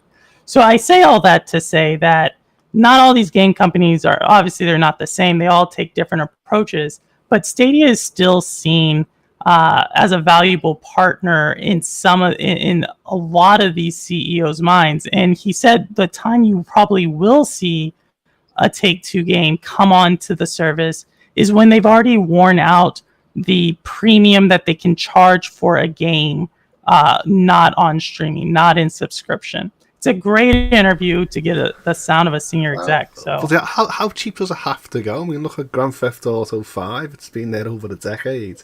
Dropped to a certain price, for like maybe $10-ish, maybe. You can get, and then wouldn't that be sufficient enough to actually put that game on? I agree, and it's going on everything, and it was already on xCloud.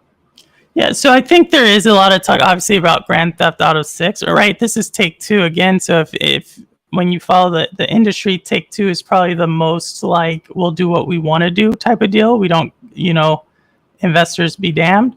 But I agree, Holtz. The only thing I could think of based upon like what he was saying and how that conversation goes, it's on YouTube. Y'all can look up, Strauss Zelnick if you want. It came out about 2 days ago, and basically, the only thing I can think of is it's a marketing play for when Grand Theft Auto 6 comes out, potentially to gin up interest in traditionally non-Grand Theft Auto players.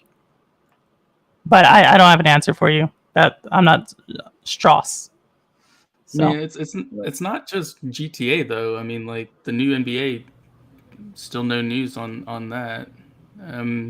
Like just in general, like they keep listing Stadia as one of their like cloud platforms that they push this stuff onto in their financial reports, but we're not seeing any relatively new games coming to the platform at all. Maybe they did a trash job with the NBA game that they did release. There was, and that's why I think could have been part of the porting, the update issue, and however the certification process went. But it was terrible trying to keep up with it, trying to keep the rosters updated and everything else, to the point that they even just gave up until like after the season ended and everything. I think then they had updated all of their roster, but in real time, it wasn't keeping up anywhere near or even with them attempting to when they released it. So I do believe that's why they didn't even release the second one. That makes sense, man. Well, I'm happy to hear the CO. I'm happy hearing the CO have the messaging. If it's not viable to drop day one games on these subscriptions, especially cloud subscriptions, then I'm good for that then. Thanks for telling me in advance. So going forward, I won't expect Take-Two games on cloud servers anytime soon until it's viable for them. So maybe that is in the far future for them.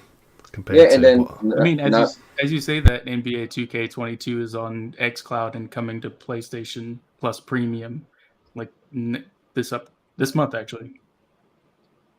Is that day and date?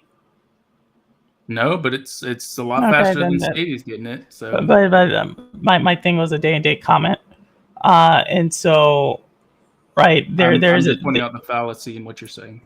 Well, you twisted my words and did not hear. It's listening comprehension. So I get what Perp is saying.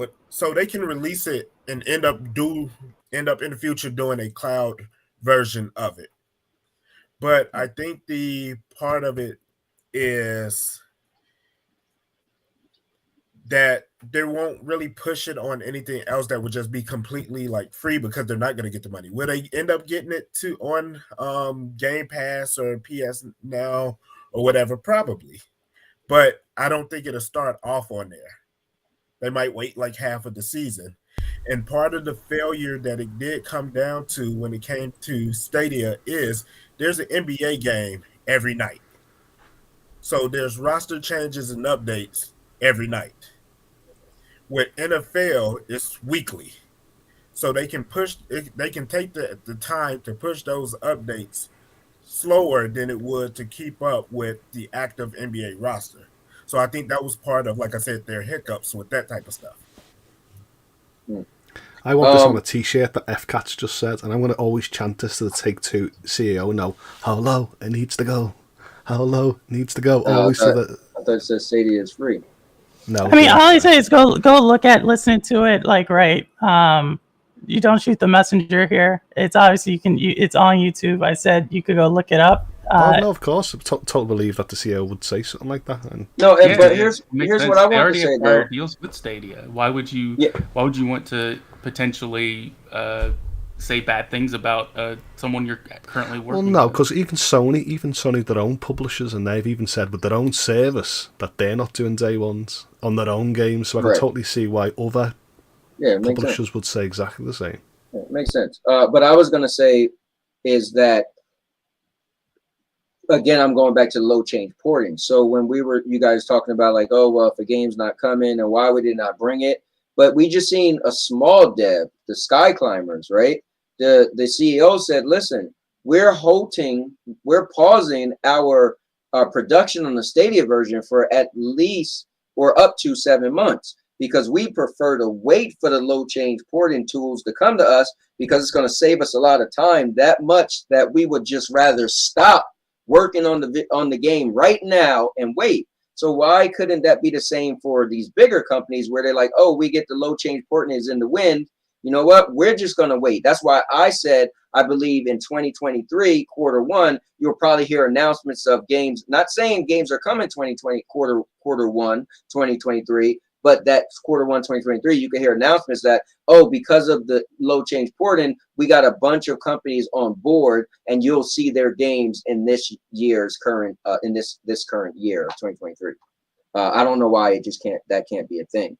You know, because that makes sense though, because there is a legitimate thing out there, right? That's going to make it easier for developers. And if one developer, indie developer mentioned it, you have to think some AAA developers are probably like, yeah, I mean, there's no rush if you guys are working on a better tool, right? Why are we going to spend extra money when in the future, you guys have a better tool?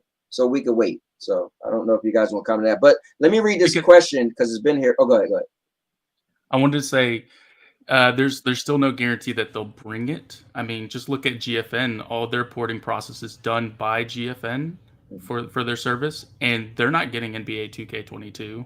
They're not getting a lot of titles. Yeah, I was just saying games in general. And that's where publishers, they want money. They want incentive to bring, like, what can you give me to bring my game to your platform? Right. And it's a business, and then that's simple as that. And Google needs to go out and make deals. But hear me out though, Maker, real quick, Purple, hear me out. So the thing is though, but do you not agree, right, that the low change porting might entice some either previous publishers or new publishers to say, okay, you know what, if it's easier to put it on there, I'll bring some of the games. I mean, you got Outright Games putting everything on here, right? Now I get it, those are more kid-friendly games, and they're probably, you know, they're not full price games like a $60 game, but they're still doing the work to bring them on here. Don't you think? I'm just saying, in general, right? In general, do you think this will attract at least one publisher, or you don't think low change porting is going to make a difference at all? I think you'll get smaller publishers, but these bigger publishers are going to be a lot more harder to convince. I think Google just needs to do better. I mean, why is Rebellion Games like not releasing Sniper Elite 5 on the platform? Like, it's not just big developers, it's smaller developers too that are pulling back from Stadia. And at a certain point, we need to be saying that Stadia has a problem, that Stadia needs to be better with these. Be more consistent. Once again, Maker, unless you're looking at these contracts and saying, like, we don't know where Sniper Elite 4 is housed in the cloud. I continue to say that we overlook, like, what it means to be a cloud streaming game, right? There is a cloud holder of that game, and there's an integration that goes to the storefront for you to play. Unless you're actually there seeing, like, okay, this game can be on any different platform, even though it's housed in our cloud. So let's say Azure, but it could still play on Stadia, it could still play on Luna. Unless you're there to see that, it's not going to happen. We know Microsoft does exclusivity. And so unless you're specifically saying that these games do not have exclusivity in the cloud, which many of them do because that's how the cloud providers make the money, newsflash, it's not by selling the game. Stadia is not a retail storefront, right? They make the money on the back end. And so that's where the race is for all these different titles on these platforms. That's the one thing you continue to miss. Well, I'm in two minds. Oh, go ahead. I'm in two minds that I hope the CEO is not speaking highly of Stadia working with like Borderlands and Red Dead Redemption by saying, oh, we're willing to work with Stadia if the money's right. But then on the other sense, I'm like, well, give me the games. Stadia, if you've got deep pockets and you want to give them the money, then by all means. But that's where I'm in two minds of things now.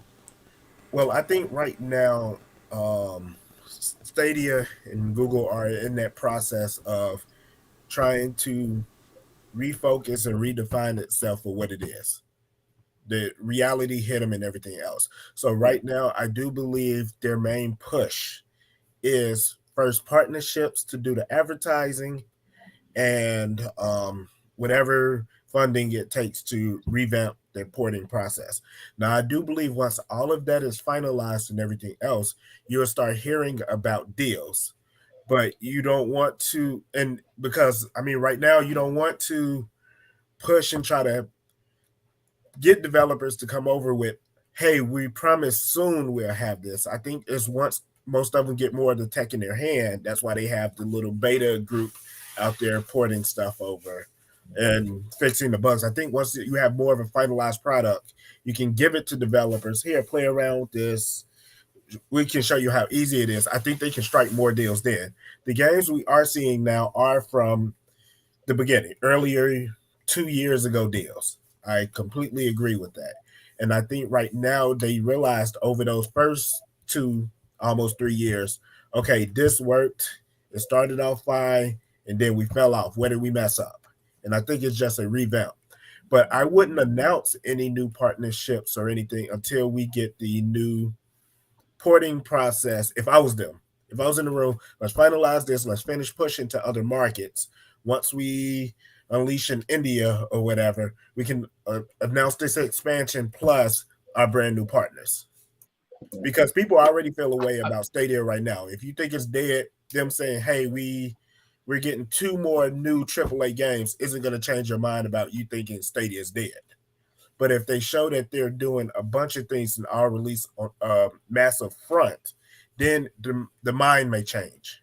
Yeah, but the only thing with that, Sean, is if you for a gamer like me, if you put out 2 AAA games, now I'm back in my perception changed, that because my perception after the Business Insider, okay, a couple months after Business Insider, at first the Business Insider came out and said, hey, we got wind behind the scenes that Stadia is not focused on AAA games. I came out and said that day, right? Again, I'm just throwing it out there. I was the first Stadia fan that actually came out and said something, just saying. So I came out and said, listen, if they're doing away with AAA games, then they can't have my business. So a couple months, but I said, and then Stadia came out and said, well, the proof is in the playing, don't worry about it, you'll see, but they never denied it. They never said, hey, that's not the case. So anyway, months later, I'm in the mindset of, you know what?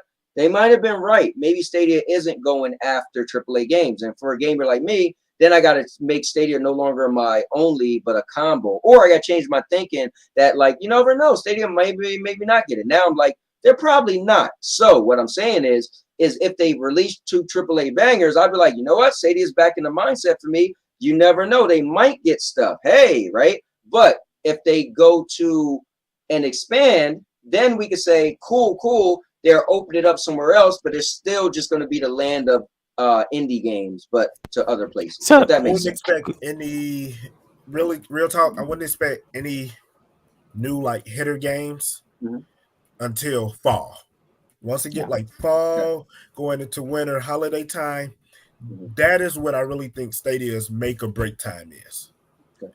If they fumble this holiday season, it might be all but done with them. I won't say I did want to bring up something. Another reason why it's a little bit frustrating to see people assume that big publishers are going to be coming to the platform after load change porting gets through is there's no partnerships with any big publishers for their custom engines to test this load change porting out. Like I would assume like EA, they'd want to work with EA or Take-Two to, make sure that their custom engines work with the load change porting.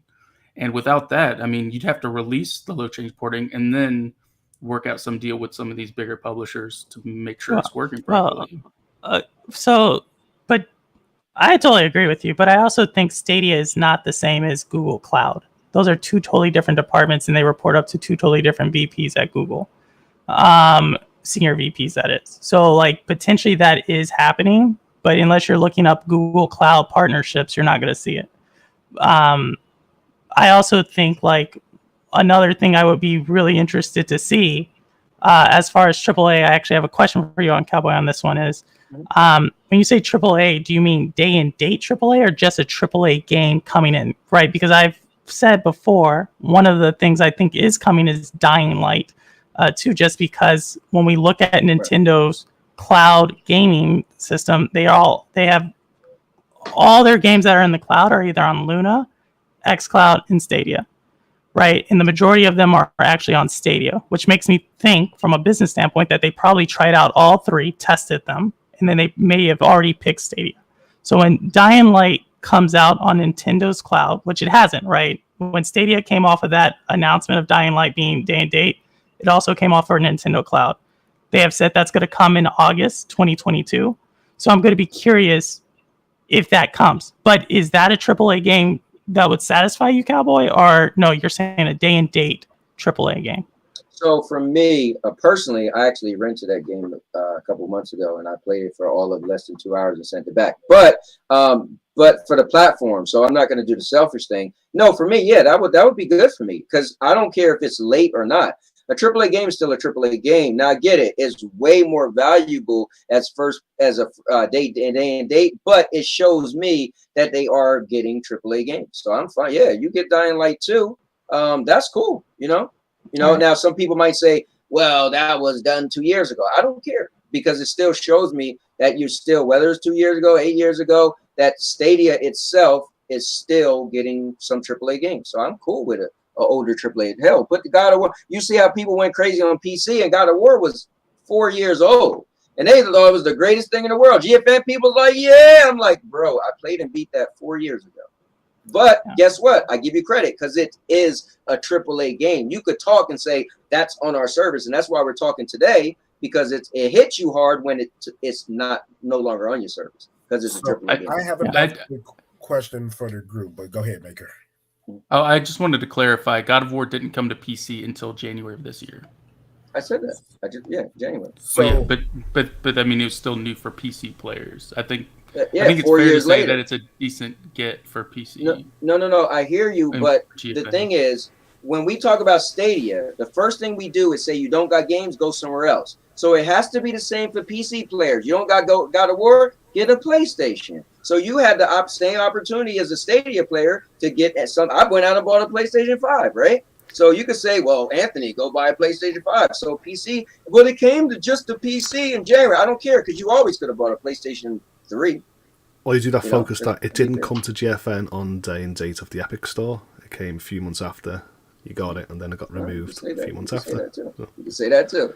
Yeah. But real quick, can I pull up this question? Because I feel bad. It's been up here forever. And I think it's more of a simple question that we could just answer. My guy Goon Squad said, okay, here's a question. What if 4K was on both a Uplay Stadia and I think it just mean, and it was both on both Stadia and PlayStation 5. And the game looks the same, no difference. Which one would you choose? And I'll choose Stadia all day. Because the utility of me playing Stadia on my phone and on my lap, and I could just go to my mother-in-law. So me personally, I'm choosing Stadia. If it came to both, I'm picking Stadia. Now, we'll say this. Here's my only issue. I'm still bent out of shape, and I'm going to say it until it comes. I'm still bent out of shape that Fast and Furious DLC didn't come because if we're saying, if it said, hey, Fast and Furious, we know you want to buy it, it's going to be on Stadia, and it's going to be on PlayStation 5. They're going to look identical, but the PlayStation version will have the DLC. Then I'm choosing that. So I'm just I had to throw it out there because you guys know I'm a little annoyed because I kept saying that game is amazing. And none of y'all bought it yet, but it's still amazing. You're just scared to get it because I'll whoop you in it like the other people I whoop. But yeah, so that's my answer. What about you guys? If it came on both. And we don't have to be limited to be. Are we just saying the PlayStation 5 or we're saying PlayStation I'm assuming Plus? you probably mean like, no, I think he means local hardware. That's what I think he means.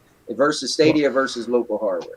I'd always choose, let's say, that's if I was going into the next gen and I never had consoles, then I'd say Stadia all the way. But you see, because I've got a friend who goes half, I'm sort of in a loophole with the PlayStation 5 at the moment. But I would love to say cloud, but no, I'd rather choose the PlayStation 5. So because then it's cheaper for me at the moment. Then okay, that's fair. But okay, if it was apples to apples and it was the same price, that's what and stuff like that, then I've loved, and I'll choose cloud to have the flexibility and portability than actually having my PlayStation 5 in my bedroom. I'd rather take the solution where I can move around. Just gonna say. Makes sense. What about you, Maker? Yeah, it'd probably be the same. Having something that I can take on the go, play on my phone, whether like at work and stuff like that. It's just convenient to have, and if it plays exactly the same, then yeah, I'd get it on the cloud, on Stadia or whichever cloud service it's on. What about you, Sean?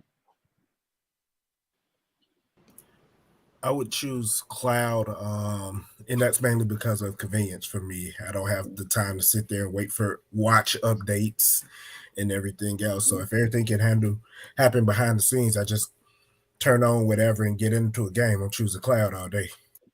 Yeah, man. Got you. Purple, you? No, I'm always gonna be. It's accessibility for me, 100% all the time. So it'll be the cloud. But yeah, no. Either way, I have to hop off to get ready. Cowboy, like I said before. So hold on, Purple. You did inbox me, but you got to tell the people what you're getting ready for.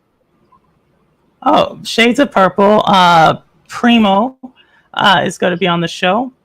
So really excited to dig in. He's taking time off from work to do it because he's way in Hawaii. So I really want to make sure, it's really special for me when people, kind of alter their schedule for that. But yeah, Primo Yannick is going to be on the show. I'm really just digging into his story more than anything. So yeah, you can join. That'll be awesome. As always, thank you to everybody on the show. And go ahead. Hold on. So that's in a half an hour, right? Half an hour. So this is what we doing. If I'm not on there or still on here, I'm gonna show up. But guys, we got a half an hour left in the show, and then we're gonna raid Purple. So if we still on here, jump with me over to Purple. Let's check out my guy Primo. He's from Hawaii. I think he's a cool dude, and I would love to see a good interview from Purple Haze. So Purple, I will definitely end my show in a half an hour, regardless. So and come check you out. Thank you so much, Cowboy. And as you know, the reason I came on the show was to make sure my prophecy of you and Holtz ending the show talking about the future of Stadia held true. No. I did my role. We got a half an hour. Before Purple said she was going, I was going to speak about Spider-Man on the Steam Deck. Right. So it's got to come back. It's got to come back. She implied Stadia. Well, it'll come back because Maker's on here. Later, guys. And thanks again. Bye. All right, Later. Take care. Guys, here's another one that I seen was pretty good. Actually, I thought it'd be cool if Purple talked about this. But what do you guys think about this? I seen this in the chat. I think Gandara brought up something about the infrastructure. Google. Here we go. Check this one out, guys. Gandara said, I think that Google is exploring integrations with telecom carriers, such as with AT&T. In January 2022, they invested $1 billion in India's second largest carrier. Maybe they are going to make the push there. That would be pretty amazing. What do you guys think? You can go ahead, Holtz. I love the idea of, because I was very selfish because I wanted the Western market to sort of define cloud. And I feel like that a lot of us are still biased in our way because we can still access pretty easy local content. So the idea, if it expands to these Eastern markets and places that it's not viable to buy games and consoles, and it's more affordable to actually, because they've all got mobiles and data, I guess, if they can expand that much and it booms over there, I'm happy for them because it'll help cloud come to the West a lot faster if that's the infrastructure they're going to start with. And that's the thing. I think I heard or read somewhere like their mobile infrastructure as far as the internet speeds and stuff on their devices are insane. Like they are pretty well set up as far as the technology goes, but it's access to systems is their issue. So I do believe like if they push it out there, it'll really take off. Because like right now, I think like the most popular game still there is like PUBG Mobile. PUBG. Yep. Yeah. So I think the thing that they are going to try to do is to win over more of the mobile only gamers and stuff to try to push and big up the Stadia population, because they already technically have what they need. And they're like, hey, it's just that simple. And they already have somewhat of an infrastructure there. That's a good point. What about you, Maker? If it is, it's not going to be under Stadia. It's going to be immersive stream working with those telecoms, because I will say India is pretty restrictive with regulations, especially with outside companies. So it's going to be tough. I mean, there's a reason why xCloud still hasn't dropped in India, or let's say like GFN. They're slowly working their way there, but it's definitely an uphill battle if they want to get into India. Nice. All right, what about this one? And I started to watch this video because somebody who's not even a cloud fan, my friend Black Dragon, he actually sent this to me. I was like, is he kind of getting into the cloud because he got the free Stadia from, I think, his internet, wherever he got it from, right? So I was like, look at him talking about Stadia. He was sending around a link. If you click on it, you get it, give me a month of Stadia or whatever. I was like, this guy. But anyway, he actually sent me the Sunny video, and it was 23 minutes long, so I didn't finish watching it. But I didn't get to this part, what he's saying, but he said Sunny Cloud Gaming did a video saying that he has a friend at a big publisher, not one of the original indie testers, who said they got the low change porting kit in April. So the kits is now in play. It's interesting. I don't doubt that. I just need to see the fruits of it, right? Yeah, it's very interesting. It also like depends, what do they consider a big publisher? Like, is it somebody like Rebellion Games, or is it like something like EA? Because there's very like levels of like how big a company is. And let's be real, like a company like EA or Take-Two or Ubisoft, those are big publishers. Yeah, for sure. And it really depends on what they like. I'll be honest. I think Sunny's a bit lenient on Stadia a lot of the times, so I definitely could see him being optimistic. Oh, I see. Like maybe it might not. Like maybe to you or me, we'd be like, I mean, that's not really a big publisher, but yeah. But that's why I say give it to like Holiday. Around Holiday, I watched the video earlier, and oh, you watch it too? Yeah, and I remember with him saying it. So that's why I say give him about Holiday. By that time, they should have enough months with the kit, decide if they really want to dive into it or not. And I do get what you're saying, Maker, about the different like what do you consider to be a big publisher and everything else. It really comes down to the games. That's if I just want a fun game, a fun, good game. And some of the stuff I'm iffy about, because a lot of the games that were supposed to be these massive like killers have turned out to be burnouts. Like even like the Battlefield thing. Like I was so hyped for Battlefield, and I wanted that game so bad to come to Stadia. So when it didn't come to Stadia, I was sick.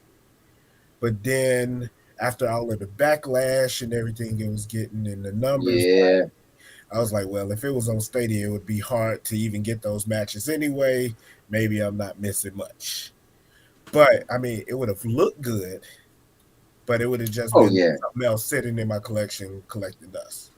So here's the hard thing, Sean. We don't know which game is going to actually be good, regardless, Stadia or not, right? Yep. But still, I think we got to fall back on optics. It still would have looked good, because in the beginning, people was like, oh, if Stadia don't get Battlefield, they're going to die, right? So at least if they did get it when it was popular, when it was shooting to the moon and people thought Call of this year, Battlefield got Call of Duty on lock. Still in all, it would have been like, yo, I mean, you might not like Battlefield, but Stadia did get it. It's still always a talking point when they do get something. So that's like for me waiting. Like I don't mind waiting a little after day and date. Yes, day and date brings hypes. Day and date moves software and get you purchases. But sometimes I don't mind having to wait maybe an extra couple of weeks or maybe a month to see what the product is. So I get it though, and not. But I mean, like, yeah, go ahead, Maker. Some are heavily reliant on being day and date, like the sports titles that come out yearly, especially with like Ultimate Team. You want to get ahead of, like you don't want to jump in months later and then try to drastically come back. It's a lot harder if you start later than if you started day one, and there's a lot of titles like out there like that you want them to drop day one. And those titles seem to be consistently leaving Stadia rather than coming back. MotoGP shot down that whole little argument. You got I'm always one gonna. out of how many? Hey, listen, bro. I'm always gonna get on that because that just Hey, means you don't know. I'm a numbers guy. One I get that. out of a lot is not a That good is look. true, but but if somebody said like, "Oh, damn," so Stadia, all the companies that left Stadia, you have to be like, not all, but damn near all. They'd be like, "Oh, but some of them did come back." Like, yeah, like, oh well, you know, because it's still perception, right? It's still a negative connotation that they leave, but it still could be like, well, so that's my whole thing, Maker. I love the percentage games. Again, I worked for a market research company for 20 years, so I get it, right? But my thing is, when I want to, if I use the younger people, I'm assuming, term of what something's dead, even though it's still alive, right? But if I want to say Stadia is dead, meaning like it's just so low based, then I get it, right? But if a fighting chance means you're still kind of in there because something happened. So being that MotoGP came back for me, I was like, you know what? That's cool though, because at least it kills the narrative that they have companies that came and they all left. You can't say all. But And if it you can came say, back with the new porting process. well, there you go. So They've definitely reduced their support for sure. Well, so to me, I was always that type of cloud gamer that wanted day and date. It was a bad thing for me, and because everyone was putting that messaging on day and date, and then I realised my games across the board was coming at a later date. So like FIFA 22 came at a later date, Star Wars, Fallen Jedi Order came at a later date. If it was GFN, God of War, The King of Fighters 15, they all came at a later date by maybe 2, 3, 4 months. So now I'm taking the approach now where maybe I'll sit back on my laurels and wait for a little bit, and then by that time I actually get a cheaper game and a better patched experience. So I feel like maybe I should ease off on them so the game is actually fully polished to run better on these services.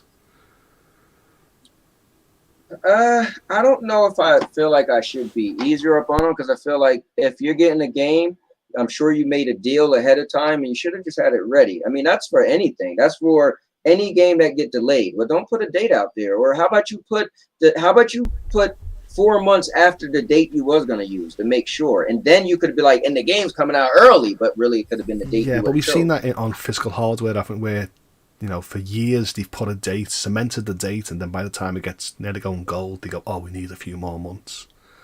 And we all go, okay, better to have a fully finished game than a broken game.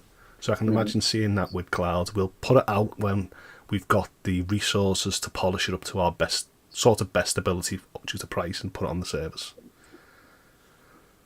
Yeah, I mean, you know what? It's a great conversation. It's a great talk. But I think, let me ask you guys this, right? Are you still excited with cloud gaming, right? Do you feel that, you know what, cloud gaming is a great idea? Or I'm going to speak for myself and then let you guys take over. So cloud gaming is a great idea in theory. And yes, I've been playing Stadia for almost 3 years. And yes, it's been working fine. And yes, it solved many problems of space, updates, me going on vacation, not having to carry around a big bag, right? It solved all that. But when it comes down to it, for me, I'm into gaming because of specific games. I want to play a certain game. And I get if the cloud gaming is new and it's and they got to create these deals. I always use that word deals. So I understand that you just don't know if they might get this game or that game because you got to get a deal. But for me, one thing we never talk about ever, like I don't even bring this up on any of these shows. We rarely bring it up. I don't see it being brought up on Twitter, Reddit. No one talks about this. But the elephant in the room that no one talks about anymore is cloud native games.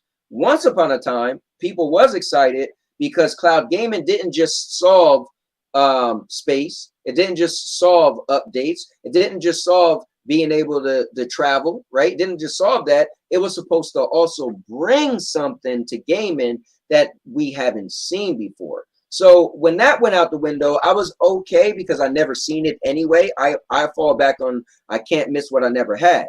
But then when the other stuff started going, like games in general, or updates, or DLC, right?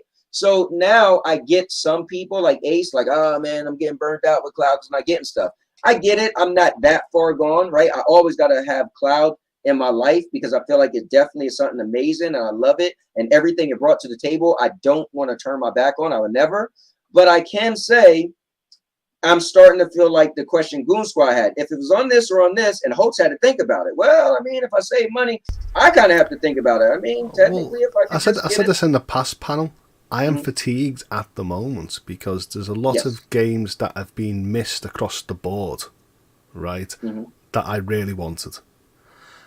But I still believe in the future of cloud and tech. But the only way I can get excited and hyped is they start announcing these games for the fall to get me back hooked. Like I said, 3 months ago was my last purchase. I'm happy with that. Life is Strange and Destiny Witch Queen.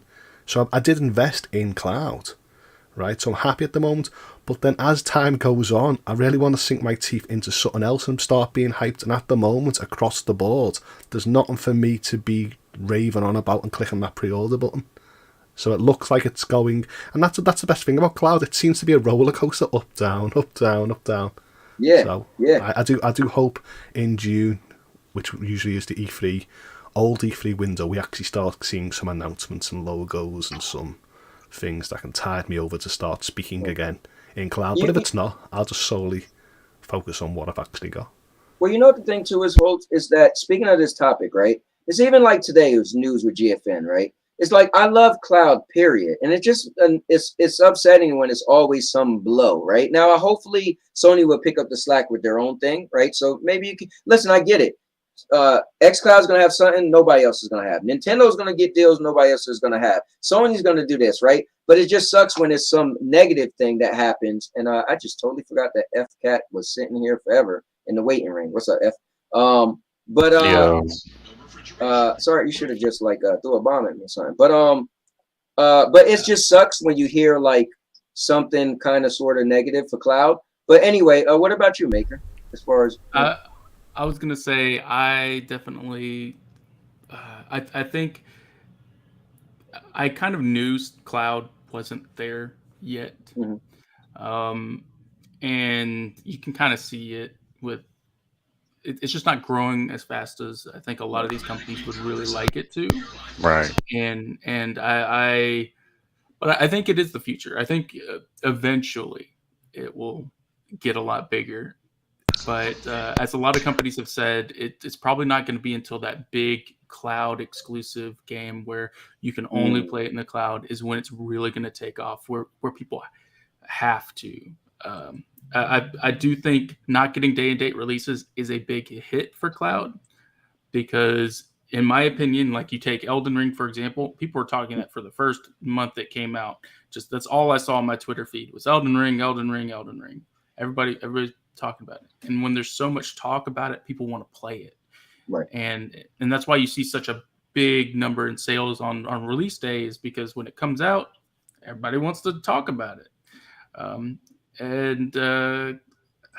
It's just disappointing, especially with Stadia, because I have plenty of hours in Stadia. I've bought a fair amount of games on there, and I want them to be better. I want them to do better, but without dishing out the money, without getting these games, it's going to be an uphill battle. Yeah, I was actually talking to you up the other day. I said, honestly, I see Maker playing more than I see some Stadia people. He be in the community streams and all of that. So, so I just want to say that I know you play Stadia, and I know I mess with you and all that. But yeah, man, you play. You definitely still play, and you have your own perceptions of it. So. Yeah, I like, to me, Stadia, Luna, and GFN can be better, and I think, in my opinion, GFN's looking the strongest at the moment. But there's a lot that GFN can do, especially with this God of War news. I think it's terrible. I think it is a bad thing for GFN. There are ways that they can dispel it. Similarly, Stadia can dispel it by getting a lot of these big titles back. Like, show us that you want to support the platform more. And if that involves putting a lot of money down to fund your business, I mean, that's what every other company jumping into gaming has done. Look at Epic dropping like billions to get free games out to people so that it pulls people to their service. Gaming is an expensive business, and if you're not willing to drop a lot of money on it, then you're not going to do well. Yeah. And My only thing with that, Maker, I think the potential. So when we think of what people did in the past, the only issue is the potential was better, right? So if Microsoft came out 10 years after Sony, it's like, okay, that's pretty much a PlayStation, but made by Microsoft. We know it's going to pretty much work identical. Trying to compete with hardware and something new, that's harder. I will say that though. So it might be harder for you to say, hey, let me spend this big money when you know the player base is going to definitely be lower versus jumping into a market that has already been done and been seen. Like even look at the old Sega systems, like Sega, what was it? The Saturn and the Dreamcast. They put money out there. They was throwing money at everybody. Like I love Virtual Cop. I love like the Virtual Fighters and all of that other stuff. And they tried to go, but people are just like, yo, why would I do this when I got a PlayStation already? You're just trying to be this. So I feel like even though they was throwing money, they just ended up losing that war. But I'm also a different kind of gamer. Huh? I was gonna say, if you don't have the games that's gonna pull an audience, you're not gonna be successful. That's just that's just a fact. And I think I was about to share my screen with y'all and show y'all how GeForce can get around. What, God of War? Yep. Well, let me just say this real quick to Maker. Maker, you know what's in this, right? Did you see on stream what I said? What's in here? Elden Ring. All right, cool. I haven't got to it yet. But I as of before, I recommend getting a friend to help you. Okay. Just because it's a bit hard to get into. Doing the install process would definitely get around it, kind of like Boosteroid. Yeah, but I still think that's sketchy. Like, so explain this. Read what it's saying. Some way to shut it down. Read what it's saying. Boosteroid remote gaming desktop. To start playing, install any game from catalog from a virtual machine, which means that's practically like Shadow. I think the difference is it's not a full virtual machine that you have access to. It is strictly the game. And I think GFN publishers might be able to. If GFN added this, they can get around all that mess with God of War and all the games we had during beta. Because there's games on here that was on GFN beta. I'm gonna tell you right now, if GFN did this, they'd get like cease and desist. Super like, sued. I'm gonna tell you right now. I think the big thing is Boosteroid isn't big enough, and that's why a lot of these publishers they honestly just don't know about it, and then they're not gonna. Boosteroid is gonna get that letter eventually. So I think so too. I agree with you. I don't know how long they're gonna. I think they're doing it about a different way, to where it's actually a virtual machine. It's just application based instance, and that's in I mean, it's the same thing that does the same GFN thing. Vortex did the same thing. And GFN can't get away with it, then Boosteroid's probably not going to be able to get away with it either. Yeah, I agree. But I do have to head out. I've got my podcast in a second here. Well, tell us about it, man, real quick, because I got to start watching that again. It's Dr. Spaceman's. It's on Twitch. There's also Cloudwalkers. If you follow Hell Monkey, he started up a new podcast that we've been doing. We just started. So those are the two things that I've been on mostly. Cool. All right, man. But yeah, well, I'll catch you guys later. I appreciate the conversation and take care, everybody. Thank you for your input and the value. Real quick, Baker, how long do you think God of War will stay on Boosteroid? He's out. Oh, never mind. Wait. God of War is also on Boosteroid? Yeah. Oh, damn. So they got Elden Ring, WWE 2K 2022. So God of War. It's all like the Windows versions, the Steam versions of all of those games. You just download them to something else. So the way that it is I like how Maker and them was saying, like GFN ports the game over where I do believe Boosteroid is kind of like how Shadow is as far as you just downloading the game somewhere on the server. So their way of getting around it would be, hey, you purchased this game. It's your game. You're just accessing it from our virtual computer type of thing rather than it being a complete portrait. I mean, not portrait, a complete porting of said game. Maybe when Okay. Boosteroid So it's launches, kind of like they'll do everything. it's kind of like Parsec then, right? Well, yeah, kind of like Parsec. Parsec's more you're streaming from somebody else's thing. Like, And Maker like answered your question. yeah, I saw that. Yeah.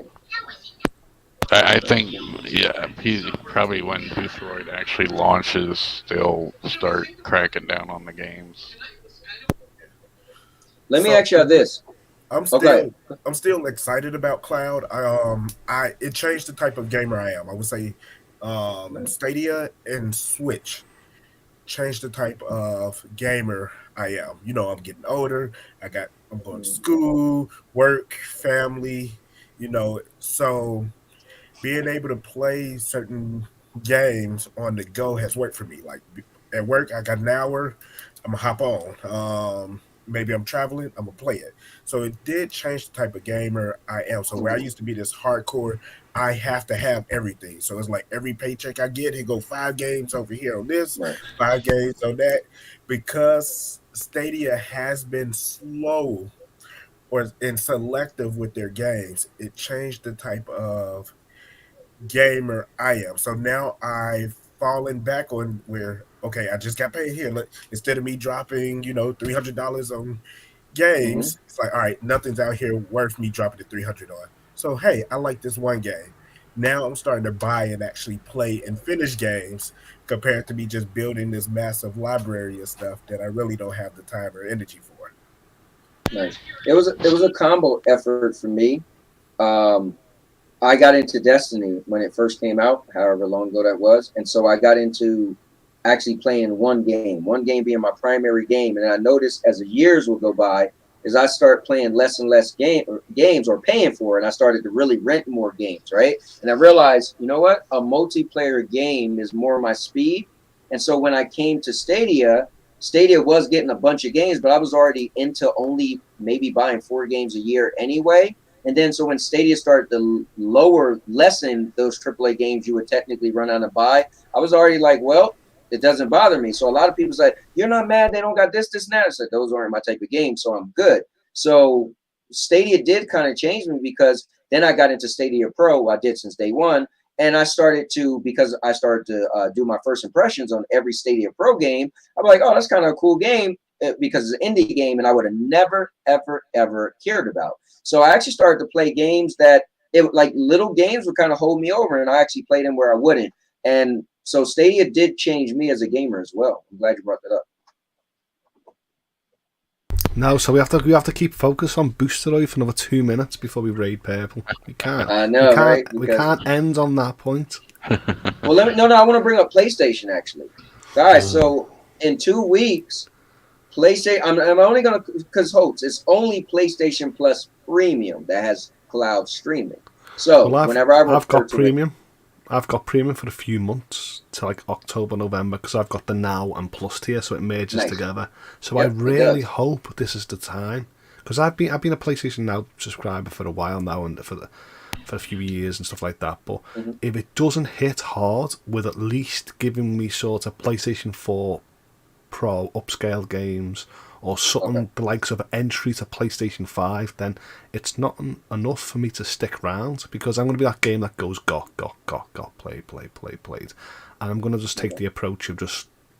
Because that whole library is already my PlayStation library. Let me ask you this. Hold on, let me ask you this. What if... yeah, that's a good point. We'll get to that. But what if they do like Game Pass? Like, say Sniper Elite 5 was coming out the 31st, and it was day and date on, say if they have some games day and date, not Sony exclusive. I don't want day and date. I totally don't want it, because what for third-party exclusives, because if Sony can come out and say it's not viable for them to drop exclusives, then I think it'll be a very shitty move for Sony to start saying, well, third-party developers, you can offer your games. No. I'm glad you said that. We can't do that. So someone said to me, it's dumb, right, TK9, that PlayStation exclusive is on a subscription service, right? And that's MLB The Show, right? So in hindsight, you would say what you just said. Then how is it okay? Because we got to think about it. It's math. If I'm putting my thing on your thing, then that means you're giving me money. But if I put my thing on my thing, then I'm losing money. It has to be that simple, Holtz. It's not I'm down in them because I'll put theirs day and date. No. It's called a deal. Because remember, Sony, even Call of Duty, more players play Call of Duty on PlayStation. So hold on. Let me just finish my thought. These companies want to have their game on PlayStation. So PlayStation may give them a good deal to have it in their subscription service. But if PlayStation put their own thing in their subscription service, they can say we would lose money.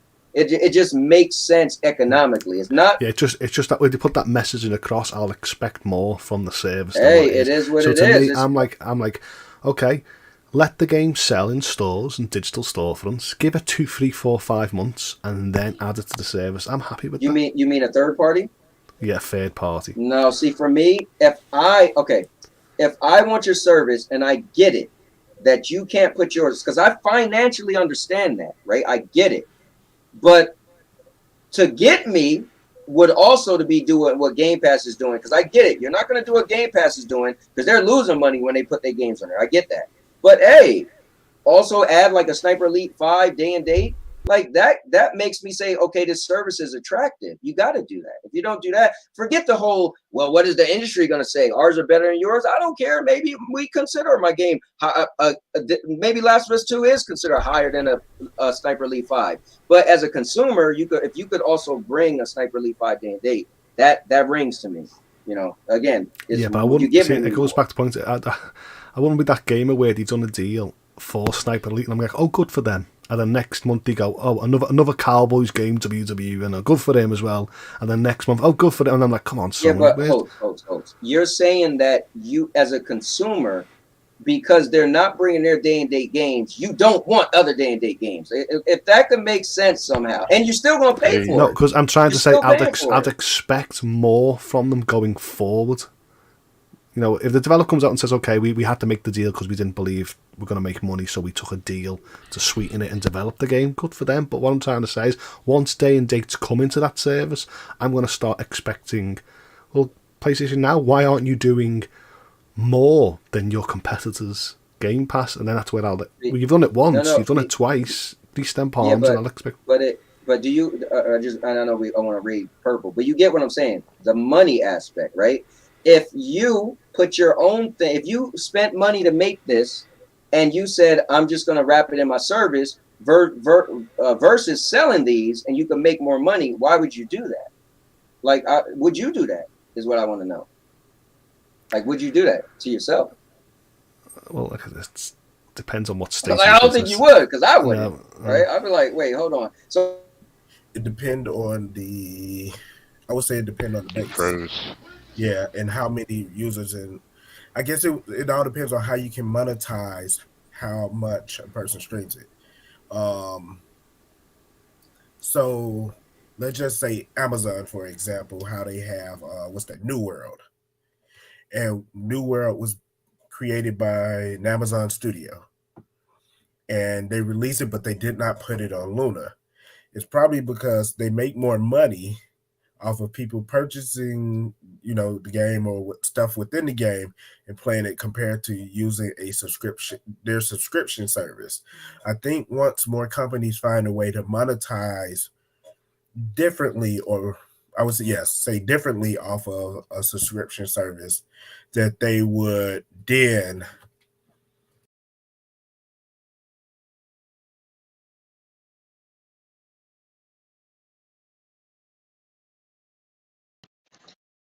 I forgot that I'm on my laptop, and if I'm on my laptop, then technically the thing on the screen froze. So that's kind of funny. Can you guys hear me? Yeah. All right, cool. There we go. All right. That's funny because I'm thinking like, all right, my laptop just crapped out on me because the power went out, and for I don't know why I thought I was still going to be able to be on here. Okay, cool. All right, so people can still hear me. All right, cool. Sean, I just want to hear from you and FCAT, and then we could just we could jump on over. No, I was just saying, I don't think there's a proper way to monetize streaming like that at this moment. Once they find a way to monetize like the streaming of their games and services, then you'll see more of it. Like I was just stating how Amazon has New World, but it's not on Luna. And it's because they would make more. Right now, they're making more money selling New World Correct. than they would having it on their streaming service for $5 a month. And he went out again.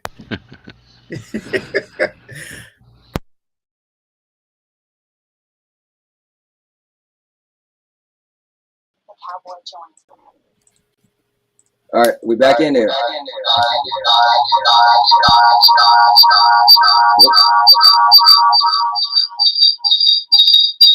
Oh, all right, man, this is crazy. You guys still there? Yep. Yeah, we here. All right, cool. But no, you know what? That's a great point though that you put out there, and I don't think many people. I couldn't even explain it any better, man. So yeah, when you think of it that way, is that yeah? Look at it. Not even Luna, right? They know it wouldn't make money to put it on their subscription service because they'll be losing money. But guess what? They was quick to put it on even GFN and a competition. So yes, that's exactly how that makes sense. But what about you, Kat? GFN got the numbers, and people will go out and still buy the game. Pretty much my final thoughts is we're not being accepted. Well, cloud gaming isn't being accepted completely yet. I don't understand why it isn't in a time where we're talking about games going over 200 gigabytes and mid-cycle, consoles and stuff like that. This would not be a problem if cloud gaming was big in the thing. Yeah, makes sense. Well, guys, that was cool, man. I want to definitely raid Purple. We only got 7 people. Hopefully, some of the people already jumped over to Purple Haze's stream. I definitely want to show her support. And I want to thank you guys each for coming on here. Thank you very much. Thank you, Sean. Thank you, Kat. Thank you to Holtz. Thank you to Maker. Thank you to Purple. And thank you to everybody in the chat. I want to thank everybody who donated. You guys, man, you keep me going just by paying attention to my content, and I love doing it as well, so I'm going to be doing it. But with that said, this was another great topic, another great show. This is my last show for the week. As you guys, if you didn't know, I stream 4 days a week, Monday, Tuesday, Wednesday, Thursday. If you come on this channel at 5:30 Eastern PM, all 4 of those days I'm pretty much on here. Sometimes I go a little later on Monday because I go right after Clive. But with that said, and also,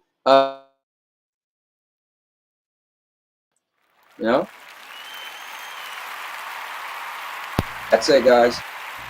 Yeah. So, all right, I'm gonna call it. But thank you again, guys. All right, take care. Thanks. All right, later. Well, guys, with that said, you guys can't see me, but here I'll give you the little dark me. Woo. But with that said, hold on, let me see something. All right, it doesn't matter. I'm just curious if my light is on. Oh yeah, there we go. All right, cool. So with that said, and now your mama knows. And after the intro, stay tuned, and we're gonna go raid my girl Purple Haze. Let's go. And now your mama knows. Bruce, unleash the baby god dragon.